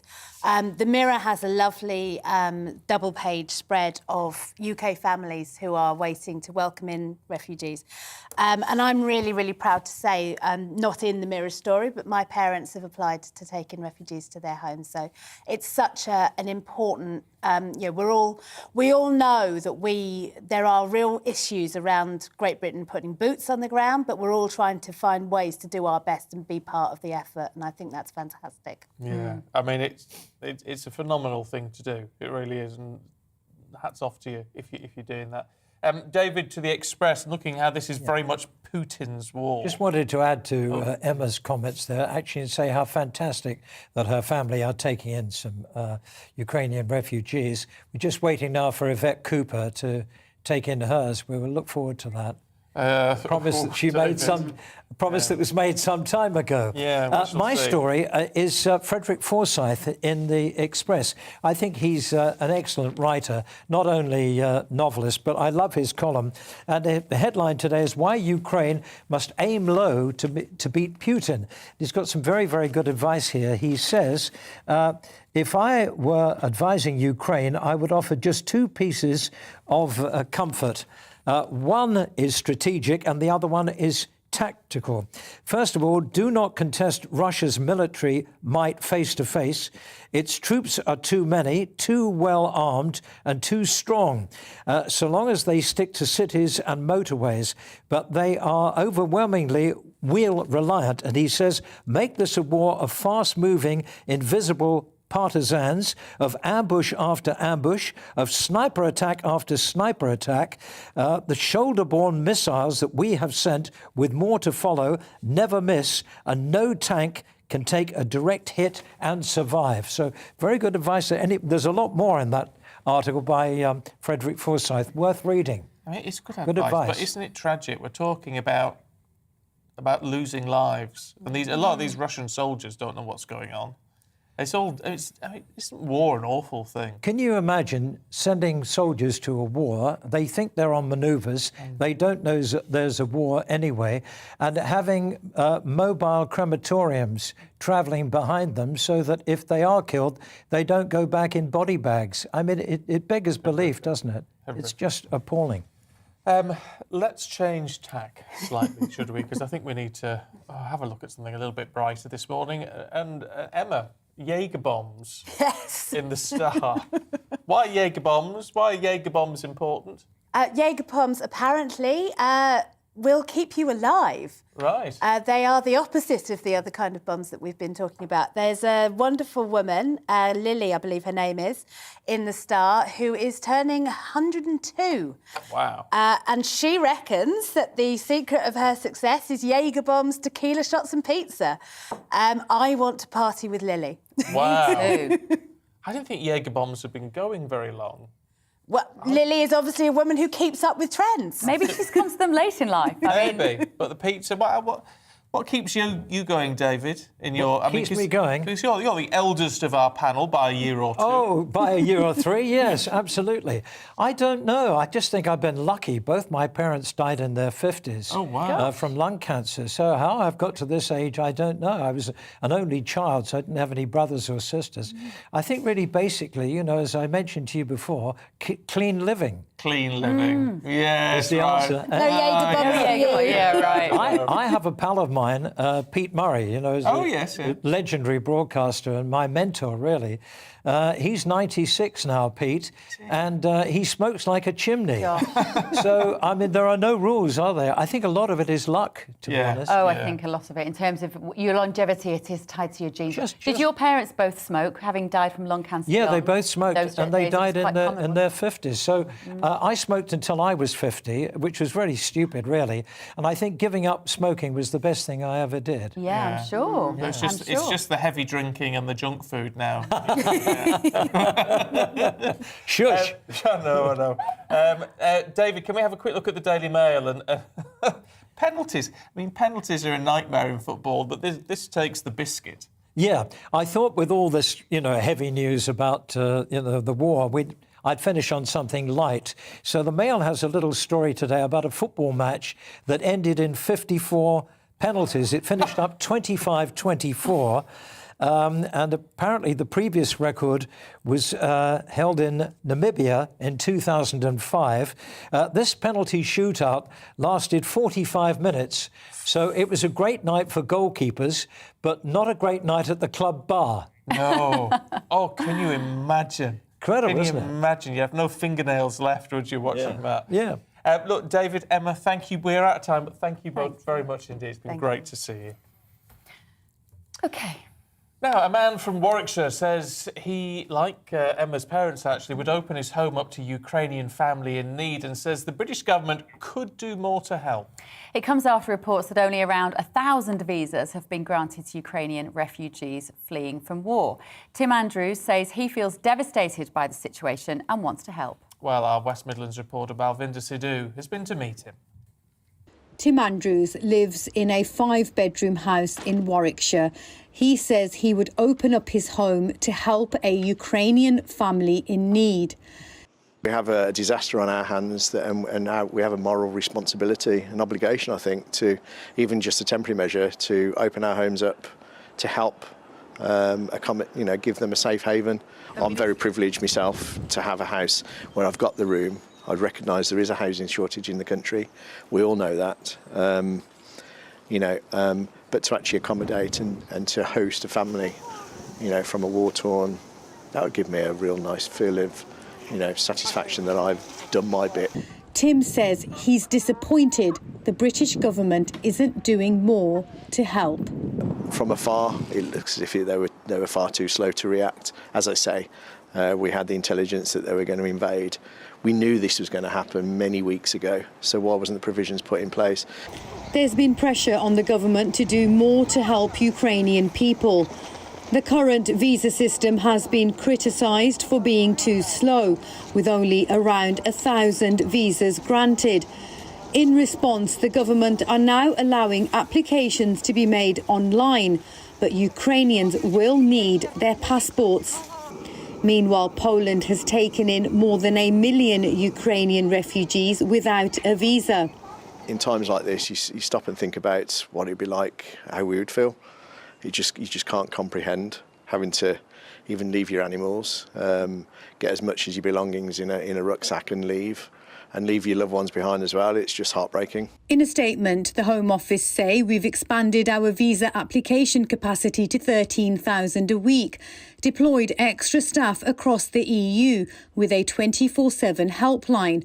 This allows us to balance security risks while welcoming those in need. A new sponsorship route will allow Ukrainians with no family ties to come to the UK. Meanwhile, thousands of Ukrainians, including women, children and the elderly, are desperate to find a safe place they can call home. Balvinda Sidhu for GB News.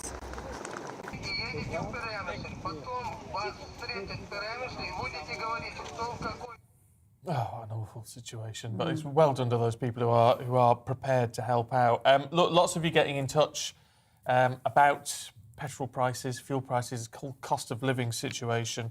Dan, morning Dan, who's been in touch and says in North Yorkshire, our 2 local independent fuel stations are charging £1.75 and £1.92 for diesel. The government needs to start reducing tax on fuel, with electric vehicles costing too much to buy and chip shortages, which there are no current viable alternatives. We're talking about tax, which is 53% of what you pay at the pump. But the government needs the money at the minute. Not that I want to pay it, but if we cut down on that, then what else do we do to raise the money? Joe has got in touch. Thank you, Joe. And she or he says the government have a cap on energy costs.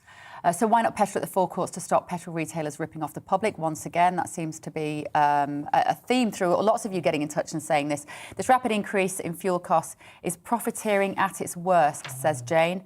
Only one element of the total has risen, and yet all other constituent parts of the total have increased their charge also. Yeah. We're not daft, are we? We know... Well, no, but I mean, it's a market economy we live in. I mean, and this is the problem. Market economy means people can charge what they want, and therefore we can shop where we want to as a result. I mean, on that, Mac says if the fuel stations put the price up immediately, the price of crude goes up, then the government should legislate that as soon as crude prices fall, the price at the pump must fall as well. But then that's the government controlling the price of fuel, isn't it? Which isn't going to work. Liam Hannigan, our economics expert, he's so brilliant if you get to see him during the day, midweek. And he ran a piece about mobile phone companies. He's on at 1 o'clock today, Liam, of course, as usual. And he ran a piece about mobile phone companies, just sort of putting up the prices, and they say, we're just going to put it up 5% on your bill this month, and then there might be another 3%. And actually, when you worked it out, that it had gone up to 10%. No real genuine reason at this time, other than everybody's talking about the cost of living going up. And so as consumers, I always think, get on the phone to whoever you're getting a service from, whoever your providers are, whether it's mobile phones or the electricity companies, it's slightly different now, but normally you can get a better rate, can't you? Yeah, well, yeah, you often can. I mean, of course, they would argue there's inflationary pressures at the moment, but, you know, it's very difficult. I did notice, actually, going through the papers today, that Tesco Mobile are saying, we're not going to put our prices up. But, of course, Tesco I think they run off the O2 network. So, I mean, because quite how all that works, I mean, Tesco doesn't have its own system, so I don't know. I don't know how they balance all that out. I've just got to say as well, morning to Craig, who said, love watching you. A big thank you to Stephen for taking the time yesterday to talk to my son, Jack. You always make me smile, regardless of the doom and gloom. And do you know what? One thing which we talk about all the time is how important it is to have you and how this is the GB News family. And Jack got in touch with me and wanted to do an interview for his podcast, and so I did it. And do you know what? That's nice to do. When you can't do it to everyone who asks, but when you might regret that now when you have 100 emails by 12 o'clock asking for a podcast. But you know, when people get in touch and say, okay, especially because Jack, I mean, I don't know how old Jack was, but, you know, 19, 20, that sort of age. Yeah. And you just think it's a young person showing a bit of interest in what's going on, and they want to have a chat. 100%. Fine. Why not do it? And, absolutely. And it was a pleasure to do, Craig, and it's very good of you to message in this morning. He did say you were a viewer. And Jack actually had stifled a GB News mug from somewhere. Don't quite know where he got it from. They're going on sale, actually. We're setting up the shop very soon, so you'll be able to buy them. You'll be very pleased to know. So there you go. Not like Chelsea. We've got our shop open. Yeah, get our shop running. Now, the Lib Dem Spring Conference will take place this weekend alongside their virtual conference. That's right, and with a 27% drop in party membership last year. What needs to be done to increase their support for the Lib Dems? Well, let's talk to former Lib Dem leader Sir Vince Cable. Really good to see you this morning, as always. Good morning. Vince. Look, on the party political side of all of this, because there's quite a lot to talk to you about, I mean, the Lib Dems have got an awful long way to go now. They do seem to have been lost in the mix somewhat. Well, at the moment, I don't think too many people are focusing on party politics. I mean, the war in Ukraine is, you know, dominating everything, and quite rightly so. But if you look at the underlying politics, you know, the party has been slowly recovering. We've had these two spectacular by-election victories, a lot of good things are happening at local levels. I think when the May election comes round in local government, you'll discover that Lib Dems have won large numbers of seats, and we're getting back to the kind of strength we used to have at a local level. So I wouldn't be discouraged by it. I mean, I was leader myself for 2 years. It's very difficult to cut through when you're a relatively small parliamentary party, but a lot of recovery is taking place. I saw it happen when I was there, and I think Ed Davis building on it very effectively. As you say, I mean, you've got a reputation for being the party of the local election, so May is going to be a very interesting time for the Lib Dems, I would imagine. Look, can we ask about what else is going on? As you rightly say, the Ukraine is everyone's focus at the moment, not just what is happening there, but the impact it is having here as well. First and foremost, can we talk about the visa situation? Because there's a lot of concern growing that the UK just isn't doing enough. Well, I think that's right, and that clearly is the public mood. I think there's a deep problem here. I mean, it's partly Priti Patel as Home Secretary, but there's a deep problem going back many years that the Home Office sees its primary job as keeping people out and finding all kind of mechanisms to make coming into the country as difficult as possible. And if you have a tank with 10 reverse gears, it's difficult to move forward. And the whole mindset is about creating red tape and more difficulty, but trying to be positive about refugees, which is what we have to be. I mean, Britain has a responsibility here. The rest of Europe is doing, phenomenal things in terms of admitting refugees and welcoming them, and we're not. There has to be a direction from the top to make this a priority and to cut away the red tape and to make Britain a welcoming environment for these refugees. It feels, Vince, like we're in a time at the moment of huge cultural change coming out of the back of the pandemic as well. We've seen restrictions in the UK here, just moving on to talk about COVID, we've seen restrictions in the UK here that were kind of unimaginable in terms of our civil liberties. And it feels very much like there are a lot of people who maybe feel a bit politically homeless at the moment if they were less in support of lockdowns or wanted a cost-benefit analysis, let's say, of lockdowns. And that feels like a middle ground that the Liberal Democrats could have done more to step into and to genuinely be the party of liberal thinking and individual and bodily autonomy and to stand against vaccine mandates, etc. Do you feel like you've missed an opportunity there? No, I don't think so. The Liberal Democrats stand for, a variety of values in terms of personal freedoms, but also having a strong sense of society, safety nets, looking after the weaker members of society through an effective welfare state, by being internationally minded. I mean, there are different elements. And I think to simply say, the party should have done more is rather missing the point. I mean, we went through a general election which was polarised partly on grounds of Brexit, partly because of Jeremy Corbyn and the wish of a lot of people to not risk having him in power.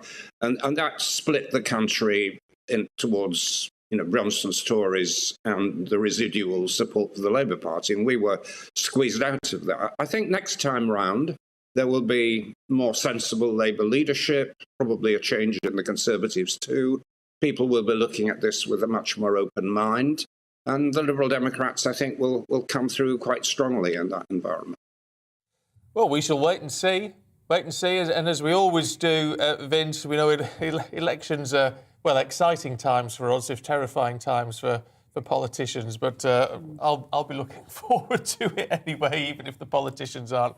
Really good to talk to you this morning. Thank you. I do too. Thank you.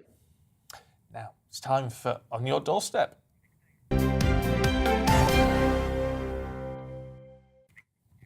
So let's cross over to our GB News reporter, Davey Donaldson, who is in Edinburgh, or just outside of Edinburgh.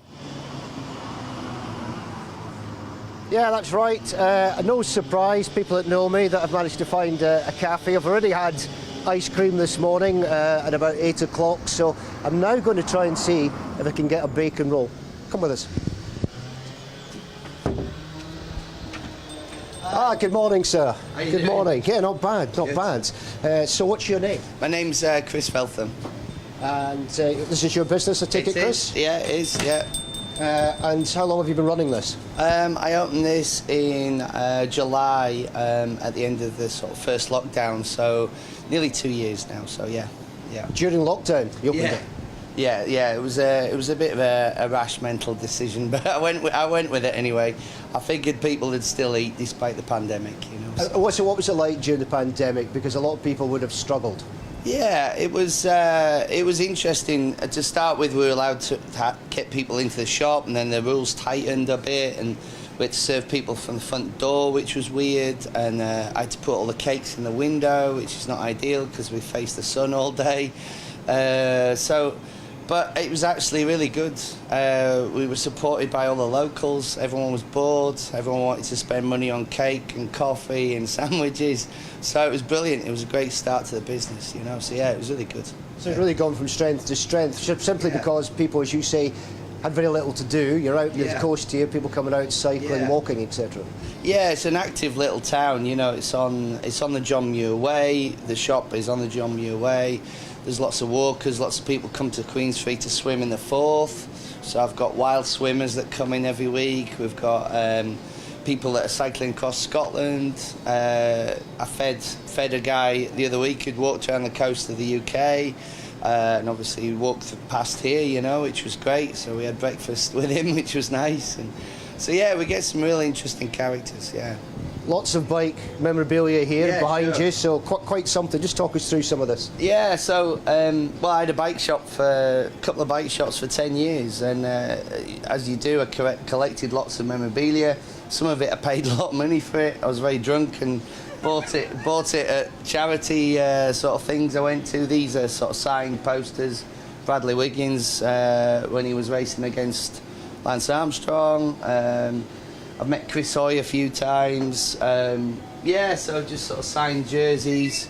I've got jerseys up on the wall as well from various clubs that support us and help us out as well, you know. So, yeah. Well, thanks very much, Chris, for joining us. It's certainly been a great day in South Queensferry today, no doubt about that. Great to hear from Chris. I think it's time to get a bacon roll now after my ice cream earlier. I think you're doing it the wrong way around, Davey, but good luck to you. Good luck to you. I'm glad he clarified those shirts in the background. That's driving me a bit mad trying to work out what they were. I think they need to go on a hot wash. That's what I was How long saying do you to think you. they've been there? Put them on a hot wash. Get them nice and That'd be fresh. terrible. Bit of Lenore in there, be absolutely fine. Wash That's out what the I say. signatures. Oh, dear. Now, coming up, Davey should be involved in this one because we're heading to the British Pie Awards. First, though, here's your weather. Good morning, I'm Helen Roberts. Quite a lot of cloud in the forecast for today with some outbreaks of rain at times, and it will be a windy day. Having said that, quite mild for this time of year. Now at the moment, high pressure across the continent is blocking these weather fronts from making much progress. That's the reason for the clouds that we've got at the moment, and in fact for the next few days as well. So this is how it's looking today. Cloudy skies for most, a little brightness first thing for some far eastern parts of the country. But this band of rain will gradually make its way northwards as the day progresses, and there are likely to be some quite heavy bursts of rain along this weather front. Following on behind from the southwest as the day goes on, turning to a mixture of sunshine and showers, so a better chance of seeing some brighter spells. But those showers, again, will be on the heavy side at times, perhaps even the odd rumble of thunder mixed in. And those showers continue to push their way north and eastwards as the evening and night wear on. Still quite a lot of cloud in the skies though, so once again it won't be a particularly cold night. Temperatures a good few degrees above average for this time of year and no frost in sight. So that brings us into the start of the weekend, and it will start on a mixture of sunshine and showers, but those showers will be very heavy at times, particularly across the northern half of the UK. Again, the odd rumble of thunder is possible. Meanwhile, further south, those showers tending to fade away, so a better chance of seeing some sunny spells and some drier weather. But that's before this next area of low pressure arrives into the far southwest later in the day on Saturday. Again, temperatures above average, and it will be another fairly breezy day for most. Now, as we head through the rest of the weekend, Sunday is looking like a very wet and windy day for most of us, particularly strong winds in the northwest of the country, but quieter on Monday. We've got a big Saturday for you on GB News. At 10, join Esther and Philip for the Saturday selection. Alistair, Darren and Nana take you through the day. And don't miss Neil Oliver Live at 7 p.m. At 9, it's Mark Dolan Tonight, followed by Headliners. That's Saturday on GB News.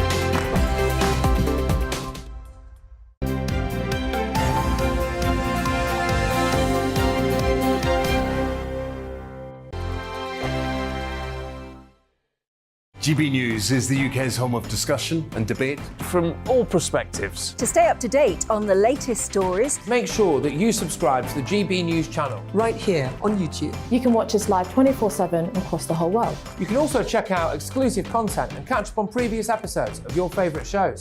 Every day, we ask the questions that you'd ask, so why not add your voice to the conversation in the comments section? Don't forget to subscribe. We are GB News, Britain's news channel.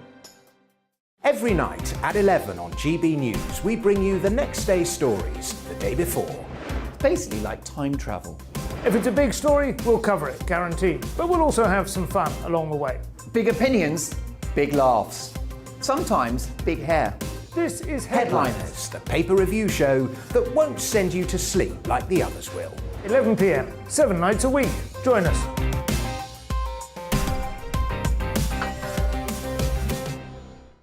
Hello there, I'm Eamon Holmes. And I'm Isabel Webster. And we hope you can join us for Breakfast with Eamon and Isabel. You make me laugh out loud, belly laugh. Is that important first thing in the morning? Yeah, absolutely. And there's me trying to be deadly serious. News is a serious business. Yeah, I have to rein you in sometimes. Well, it doesn't stop us laughing at it. It doesn't stop us having an opinion on what's going on. Yeah. And it certainly will not stop us reflecting what you think. Weekdays from 6 to 9:30 on GB News. I'm Dan Wootton. Join me Monday to Thursday from 9 to 11 for the feistiest and most fun news debate on TV, where free speech reigns. I'll bring you a sharp take on the day's biggest stories, bombshell newsmaker interviews, and A-list guests. And I guarantee you, no spin, no bias, no censorship, and no reason to go to bed. That's Dan Wootton Tonight, Monday to Thursdays from 9 on GB News.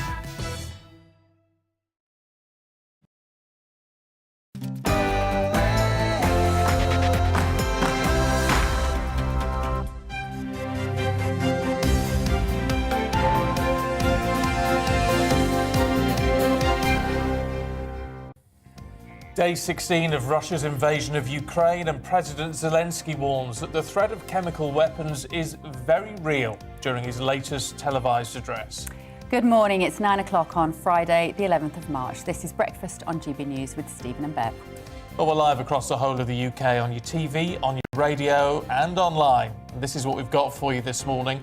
President Zelensky voices concern over the potential use of chemical weapons by Russian forces, but warns that Russian leaders, their country's invasion of Ukraine will backfire. Senior defence and security experts tell GB News that Ukraine could eventually prevail against Russia, but it all depends on Western missiles. GB News security editor Mark White has been investigating. Western-supplied missiles have, it's clear, become a real thorn in the side for Russia's military. Easy-to-use lethal technology that's given Ukraine's otherwise heavily outgunned forces a real sting in their tail. We take a look at the growing refugee crisis in Europe as millions have now been displaced by the fighting in Ukraine. We're going to be asking what the UK government's latest plan is on how Britain responds to the invasion. Plus, an unsung hero of international cuisine. We'll be talking about the Great British Pie. We're going to be heading to the British Pie Awards. Yeah, if that whets your appetite for wanting to chat to us this morning, feel free. You can drop us an email, gbviews@gbnews.uk, or tweet @gbnews.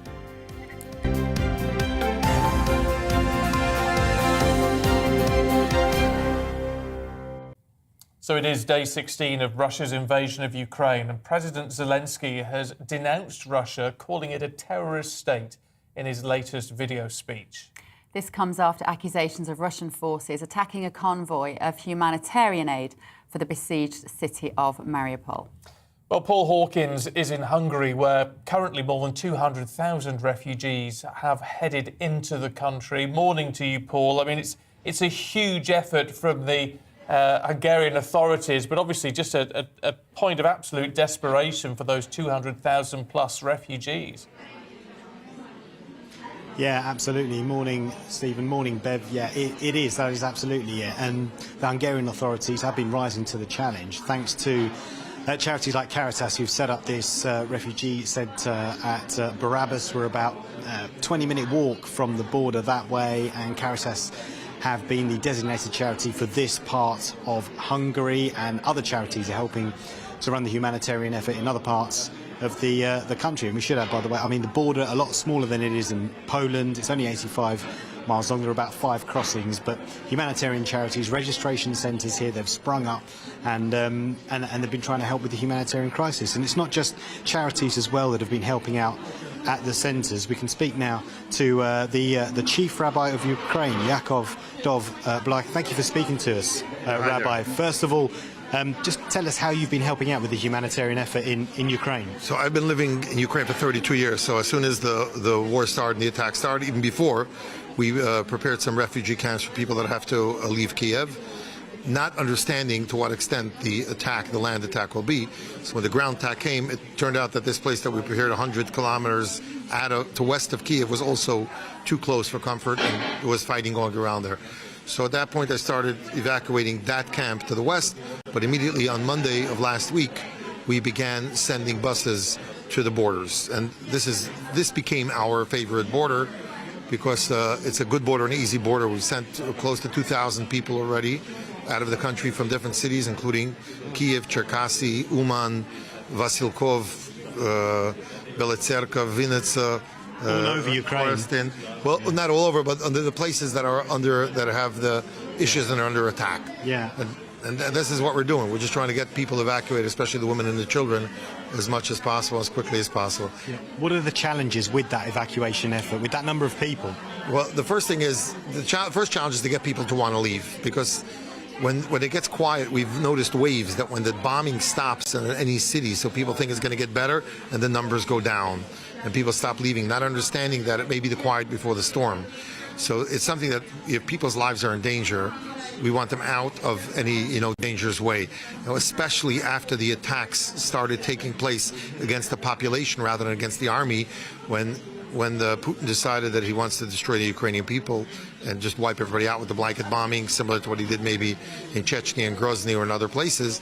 So then everybody's in danger. So then hospitals are in danger. Yeah, as we've seen in Mariupol. Yeah, that's what I'm saying. Maternity wards, like, to an extent, I can even say that it wasn't even surprising, because we understood that there were no rules. It's not a war where there are rules or international laws.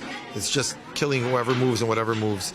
We were also successful in evacuating people from some of the cities that were under occupation, or partial occupation, I should say, that were very difficult, cities outside of Kiev that were also being destroyed. Borodyanka, which almost doesn't exist anymore, Bucha, Irpin, we took out families from, and we were trying Vorzel. Today, supposedly, is supposed to be a humanitarian corridor.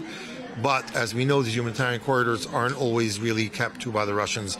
They'll announce the humanitarian corridor and then they'll shoot anyway. So it feels like more people are now going to be leaving the country, because, as you said, when there's a lull in the fighting, the shelling, people think, well, this might be it. But that feeling is going to ebb away and people are just going to leave, right? So there's going to be more and more people coming across the border. Are you able to meet that challenge? Well, let me explain to you again that right now, today, yesterday, and the day before, there are less people coming across the border, and we hope that there will be no more bombing and there'll be peace. Well, we and hope, the war will yeah. finish. So I'm not sure that the numbers will go up. However, if God forbid the attacking begins again and the bombing, so then we may see the numbers going up.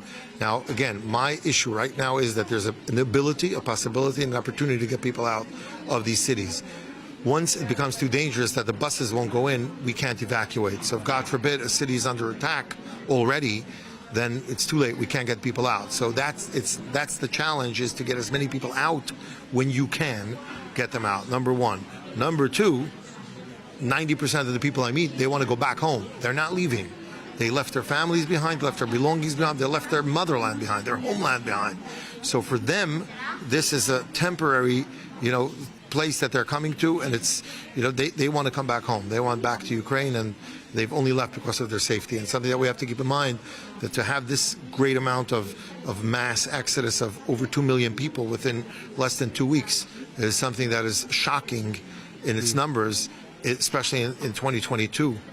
And just like it's shocking that the world is being silent when civilians are just being killed and wiped off the face of the earth for no reason, other than to satisfy the ego of some person who decides he wants to be the next czar. Yeah, you're a friend of President Zelensky. You've known him many years. Just when was the last time you spoke to him, and how is he?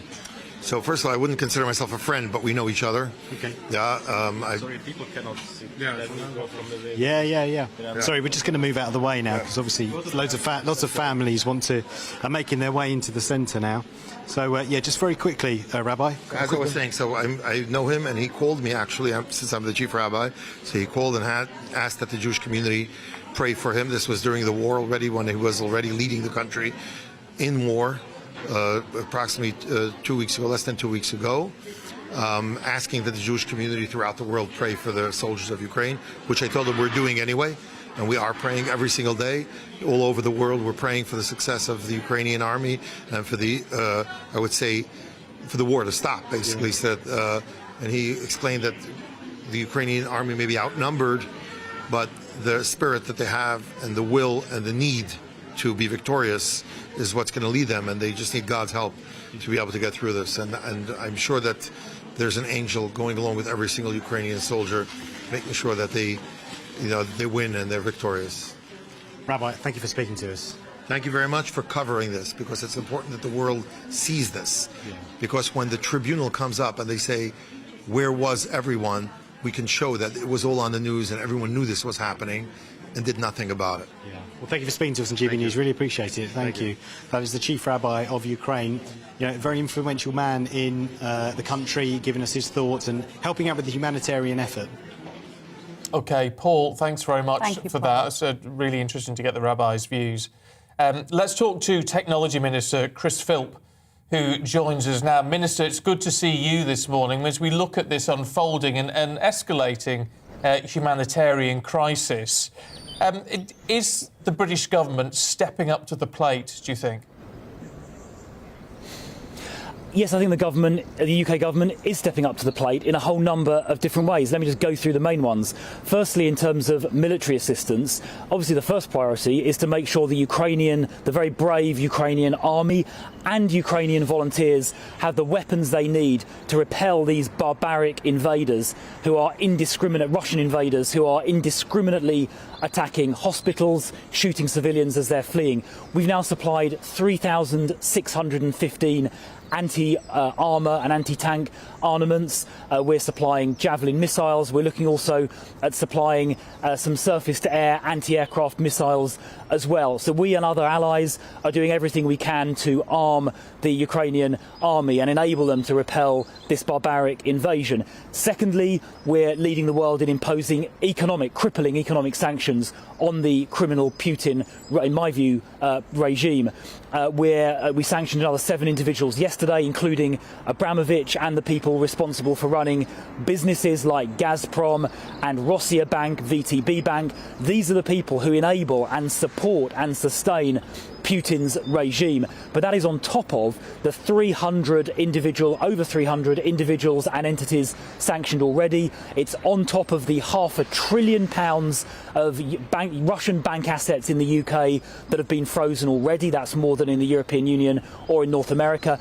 And it's on top of the exclusion of many Russian banks from the SWIFT system, the payment system. And we in the UK government are calling not just for some, but for all Russian banks to be excluded. As a consequence of those sanctions, The Russian stock market has been suspended. The ruble is down 40%. They've had to put their bank interest rate up to 20%, and Russia is about to default on its sovereign debt. So it's right we take those measures against Putin's regime. And on the humanitarian side, President Zelensky has asked other countries to prioritise providing humanitarian aid close to the Ukrainian border, where people are fleeing over the border. We've provided £400 million worth of aid this year. That is more than any other country in the world. And in addition to that, we're making it easier for Ukrainians to join family in the UK. We removed yesterday the requirement to get your fingerprint taken if a Ukrainian with a passport wants to come and join family here. And over the weekend or in the coming days, we're going to be announcing a humanitarian sponsorship scheme. So UK families or businesses who want to sponsor Ukrainian refugees to come here who don't have family in the UK, they can do so as well. So if you take that together, I think the UK is providing a comprehensive and world-leading package of support to Ukraine in its hour of darkness, in its hour of need, as President Zelensky acknowledged in his incredibly moving address to the House of Commons just a few days ago. Yeah, look, I mean, you raise a fair point, and the total package is impressive if you look at it in those terms. But when there are questions about why Abramovich, for example, it took so long to sanction him when we knew there was obviously very close links with Putin and the Kremlin. But also it raises questions about the impact on Chelsea and on the sort of economy around Chelsea Football Club and all the chanting in favour of Abramovich that we're seeing at matches, including last night. Well, let me take each of those 3 points in turn. On the timing, clearly it's important to make sure this is done in a way that is legally watertight. These oligarchs have very expensive lawyers, and we've got to make sure this is done in a way that is totally defensible against any legal challenge. And of course, just being honest, of course, the situation in Ukraine now is radically different, much worse than anything we've seen from the Russian regime in the past. They are bombing and shelling hospitals, including a maternity hospital. They're shooting civilians who are fleeing a war zone.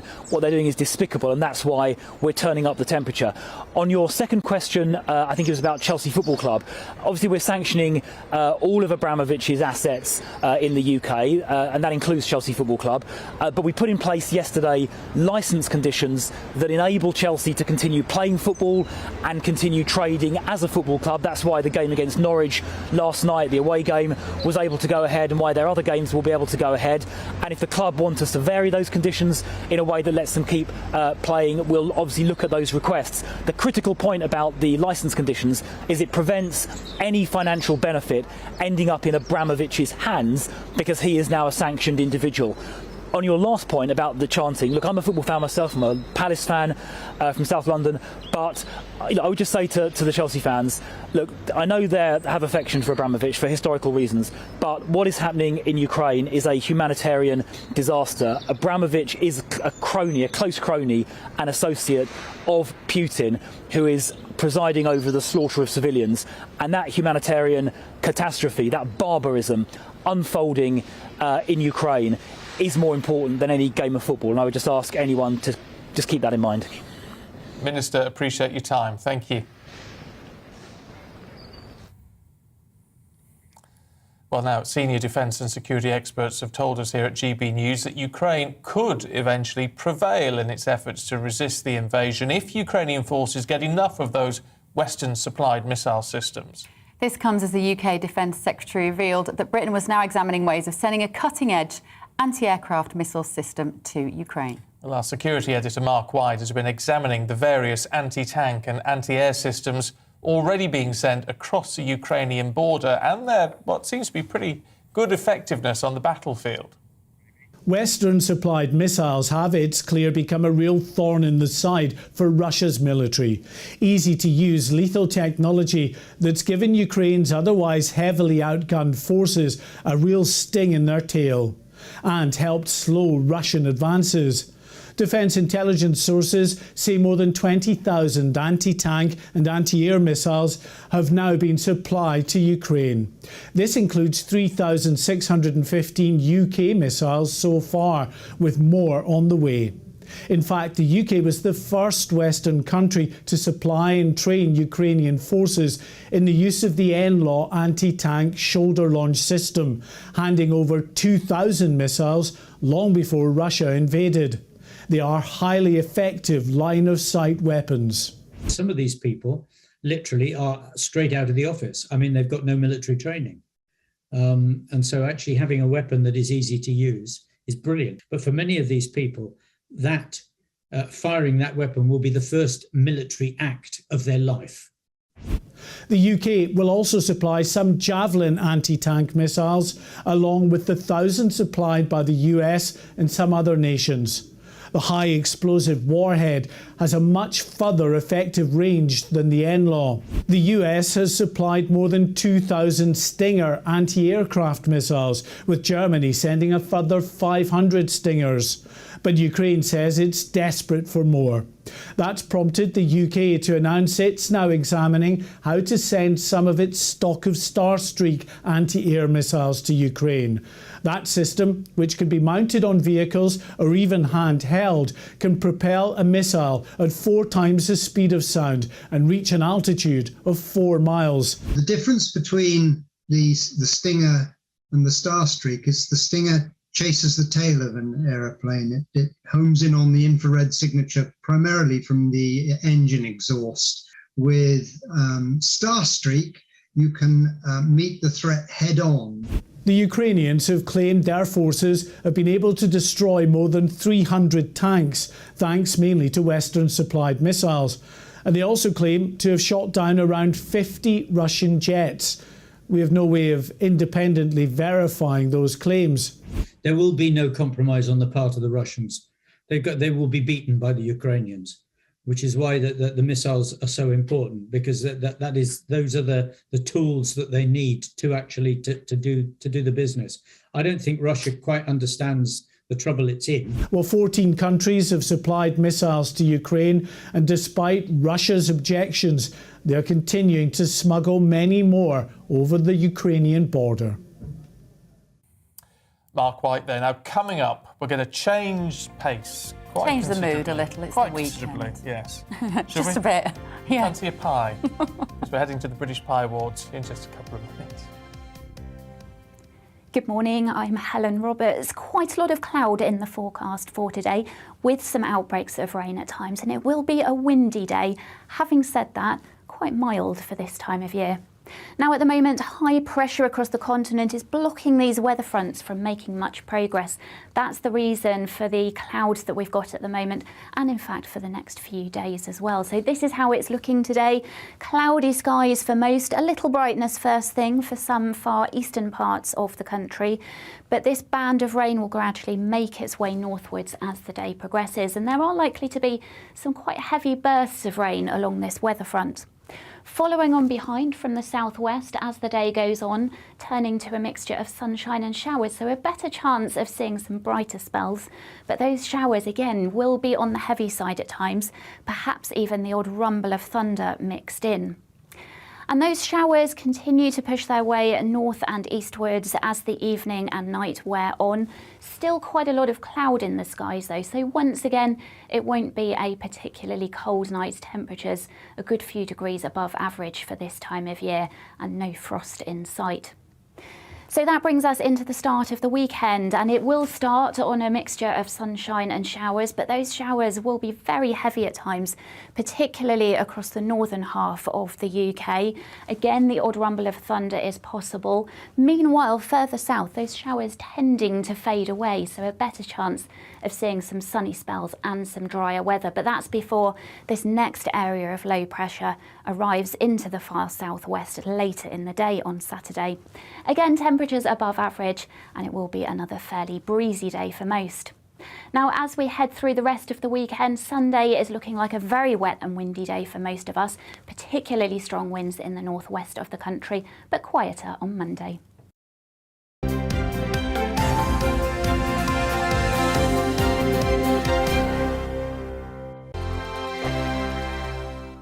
GB News is the UK's home of discussion and debate from all perspectives. To stay up to date on the latest stories, make sure that you subscribe to the GB News channel right here on YouTube. You can watch us live 24/7 across the whole world. You can also check out exclusive content and catch up on previous episodes of your favourite shows. Every day, we ask the questions that you'd ask, so why not add your voice to the conversation in the comments section? Don't forget to subscribe. We are GB News, Britain's news channel. Every night at 11 on GB News, we bring you the next day's stories the day before. It's basically like time travel. If it's a big story, we'll cover it, guaranteed. But we'll also have some fun along the way. Big opinions, big laughs. Sometimes big hair. This is Headliners, the paper review show that won't send you to sleep like the others will. 11 p.m, 7 nights a week. Join us.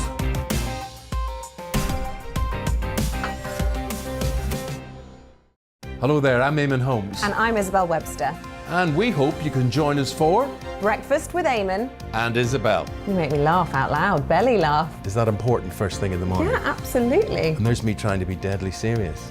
News is a serious business. Yeah, I have to rein you in sometimes. Well, it doesn't stop us laughing at it. It doesn't stop us having an opinion on what's going on. Yeah. And it certainly will not stop us reflecting what you think. Weekdays from 6 to 9:30 on GB News. I'm Dan Wootton. Join me Monday to Thursday from 9 to 11 for the feistiest and most fun news debate on TV, where free speech reigns. I'll bring you a sharp take on the day's biggest stories, bombshell newsmaker interviews, and A-list guests. And I guarantee you, no spin, no bias, no censorship, and no reason to go to bed. That's Dan Wootton Tonight, Monday to Thursdays from 9 on GB News.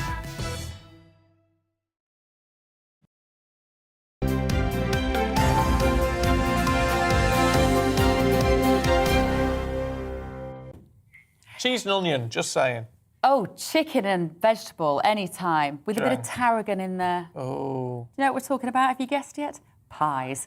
Few foods stand out as authentically British, quite like a good pie. Now, the ancient craft of pie making. I didn't write that. No, it's like a pie. Well, apparently, should we just go off? Well, apparently, they weren't invented in the UK. They were invented in Greece, I found out yesterday. I was quite traumatised by that. What were the Greeks doing inventing the pie? Surely not. I bet they won't be using short crust pastry. You don't go to Greece and have a pie. You have a Greek salad. That's not going to work in a pie. Go on. Anyway, we better go and talk to people who do know about pies. Yes. We're going to the British Pie Awards in, of course, Melton Mowbray, the home of the iconic pork pie. Yeah, Amelia Harper is there for us now. I hope you're tucking in, Amelia.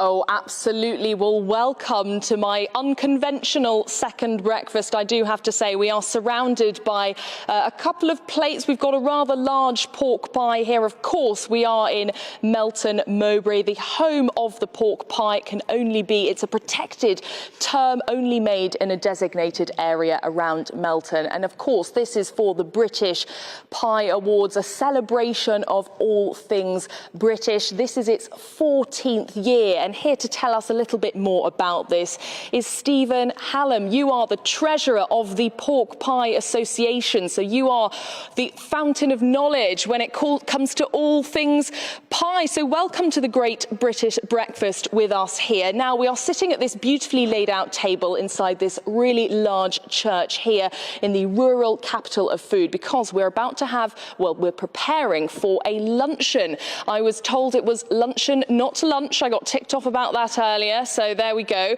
And just tell us about what's going to happen today. What are these awards about? Why are they being held? It's just a brilliant British initiative, isn't it? Absolutely. After the Melton Mowbray Pork Pie Association attained protected status for Melton Mowbray pork pies, this was some 12 years ago. The process has started 21 years ago. We said, where do we go from here? So we put our heads together and said, well, let's celebrate pies, because there was nothing really here in Britain to celebrate this great British classic, the pie, because you don't get pies anywhere else in the world like you do here in Britain. And they smell absolutely fabulous, Stephen, and I think we must really try one, shall we? I think we should go through the judging sheet. I've been given the judging sheet here, and it's got 6 different categories, is that right? Just give us a little criteria, that's the proper word. Give us a little bit of explainer about how you would judge these pies. Okay, it's all about the pie, and it's the pie that wins. So we've had this year some 976 pies brought to us, and they're all different pies. Pies you eat hot, pies you eat cold, sweet, savoury, beef, all different types of beef and ale, beef and cheese, beef and wine, beef. Shall we cut one while you tell me about it? Let's have a try. So we've got here what in this part of the world. A rather large knife here. Yeah, we call this a small pork pie in this part of the world, but I suppose really it's a large one. So I'm going to cut it, and. So for those listeners on radio, we are cutting through a sort of fist-sized pork pie. If we just hold that up for the camera so we can have a look. Lovely. And just tell us about this pie. What would you judge about it? What's important to look for? Well, if we go through the criteria, it starts before you cut it, and it starts on appearance. And how does it look? Well, is it perfect? Is it exceptional? Is it poor? It's not perfect by any means. We've got a little bit of the pastry will lift up from the lid. I see that there's flour underneath the glaze, the egg glaze on the top. So in terms of out of 20 points, we'd probably take off about 8 points for that, because it could be better. And while you cut us a little slice of that, let's just have a look. We've got appearance here, including glaze and finish. We've got baking, excessive boil out. Just tell me what excessive boil out is very briefly before we have a little taste. Boil out is where the juices boil out the side of the pie, and that needs controlling. A little bit's nice, too much looks unsightly. We don't want any soggy bottoms. Right, we've also got pastry thickness, pastry texture and taste. Right, let's have a little taste, shall we? The first thing is you've got the aroma as you cut it. It smells like what it says on the label. It's nice and fresh. It's chunky. You better eat while I talk. You'll find that difficult. So you've got rich, crunchy pastry. You've got succulent pork. It's tasty jelly. The meat's quite solid because it's just pork. You'll have a spiciness coming through on your palate. That's from the pepper, and that tends to enhance and bring out the flavour. Very peppery, very peppery. And we've got some mini ones here, haven't we? Now, how would you rate one of these? Let's just take one little bite before we finish. And cut it in half for Let's have a look. So we've got little tiny mini ones. Probably they fit just in the palm of our hand here. Let's just have a little taste. Good bake. Pastry's quite buttery. It is. It's nice and crunchy. It's not crispy. It's not dry. It's crunchy. That's rich. The meat's quite firm. Quite hard to do a good one of these with such a small amount of pastry and filling. So that's very good. Well, thank you, Stephen. Well, we'll leave you and we'll be here enjoying our second breakfast. Oh, fill your face. That's Honestly, the way, Amelia. Enjoy yourself. Pork pies from a man in a bow tie. Where else do you get that on a Friday morning? Perfect. Fabulous. That's it from us for today. We're back tomorrow morning at 6, but the briefing is up next. See you tomorrow. Good morning, I'm Helen Roberts. Quite a lot of cloud in the forecast for today, with some outbreaks of rain at times, and it will be a windy day. Having said that, quite mild for this time of year. Now at the moment, high pressure across the continent is blocking these weather fronts from making much progress. That's the reason for the clouds that we've got at the moment, and in fact for the next few days as well. So this is how it's looking today.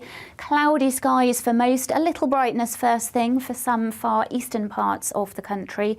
But this band of rain will gradually make its way northwards as the day progresses, and there are likely to be some quite heavy bursts of rain along this weather front. Following on behind from the southwest as the day goes on, turning to a mixture of sunshine and showers, so a better chance of seeing some brighter spells. But those showers again will be on the heavy side at times, perhaps even the odd rumble of thunder mixed in. And those showers continue to push their way north and eastwards as the evening and night wear on. Still quite a lot of cloud in the skies though, so once again it won't be a particularly cold night. Temperatures a good few degrees above average for this time of year and no frost in sight. So that brings us into the start of the weekend, and it will start on a mixture of sunshine and showers, but those showers will be very heavy at times, particularly across the northern half of the UK. Again, the odd rumble of thunder is possible. Meanwhile, further south, those showers tending to fade away, so a better chance of seeing some sunny spells and some drier weather. But that's before this next area of low pressure arrives into the far southwest later in the day on Saturday. Again, temperatures above average, and it will be another fairly breezy day for most. Now, as we head through the rest of the weekend, Sunday is looking like a very wet and windy day for most of us, particularly strong winds in the northwest of the country, but quieter on Monday.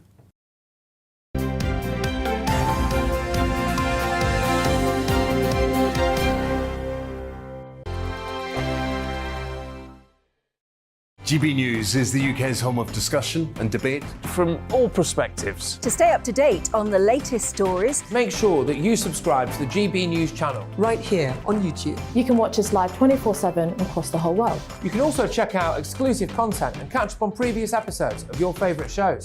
Every day, we ask the questions that you'd ask, so why not add your voice to the conversation in the comments section? Don't forget to subscribe. We are GB News, Britain's news channel. Every night at 11 on GB News, we bring you the next day's stories the day before. It's basically like time travel.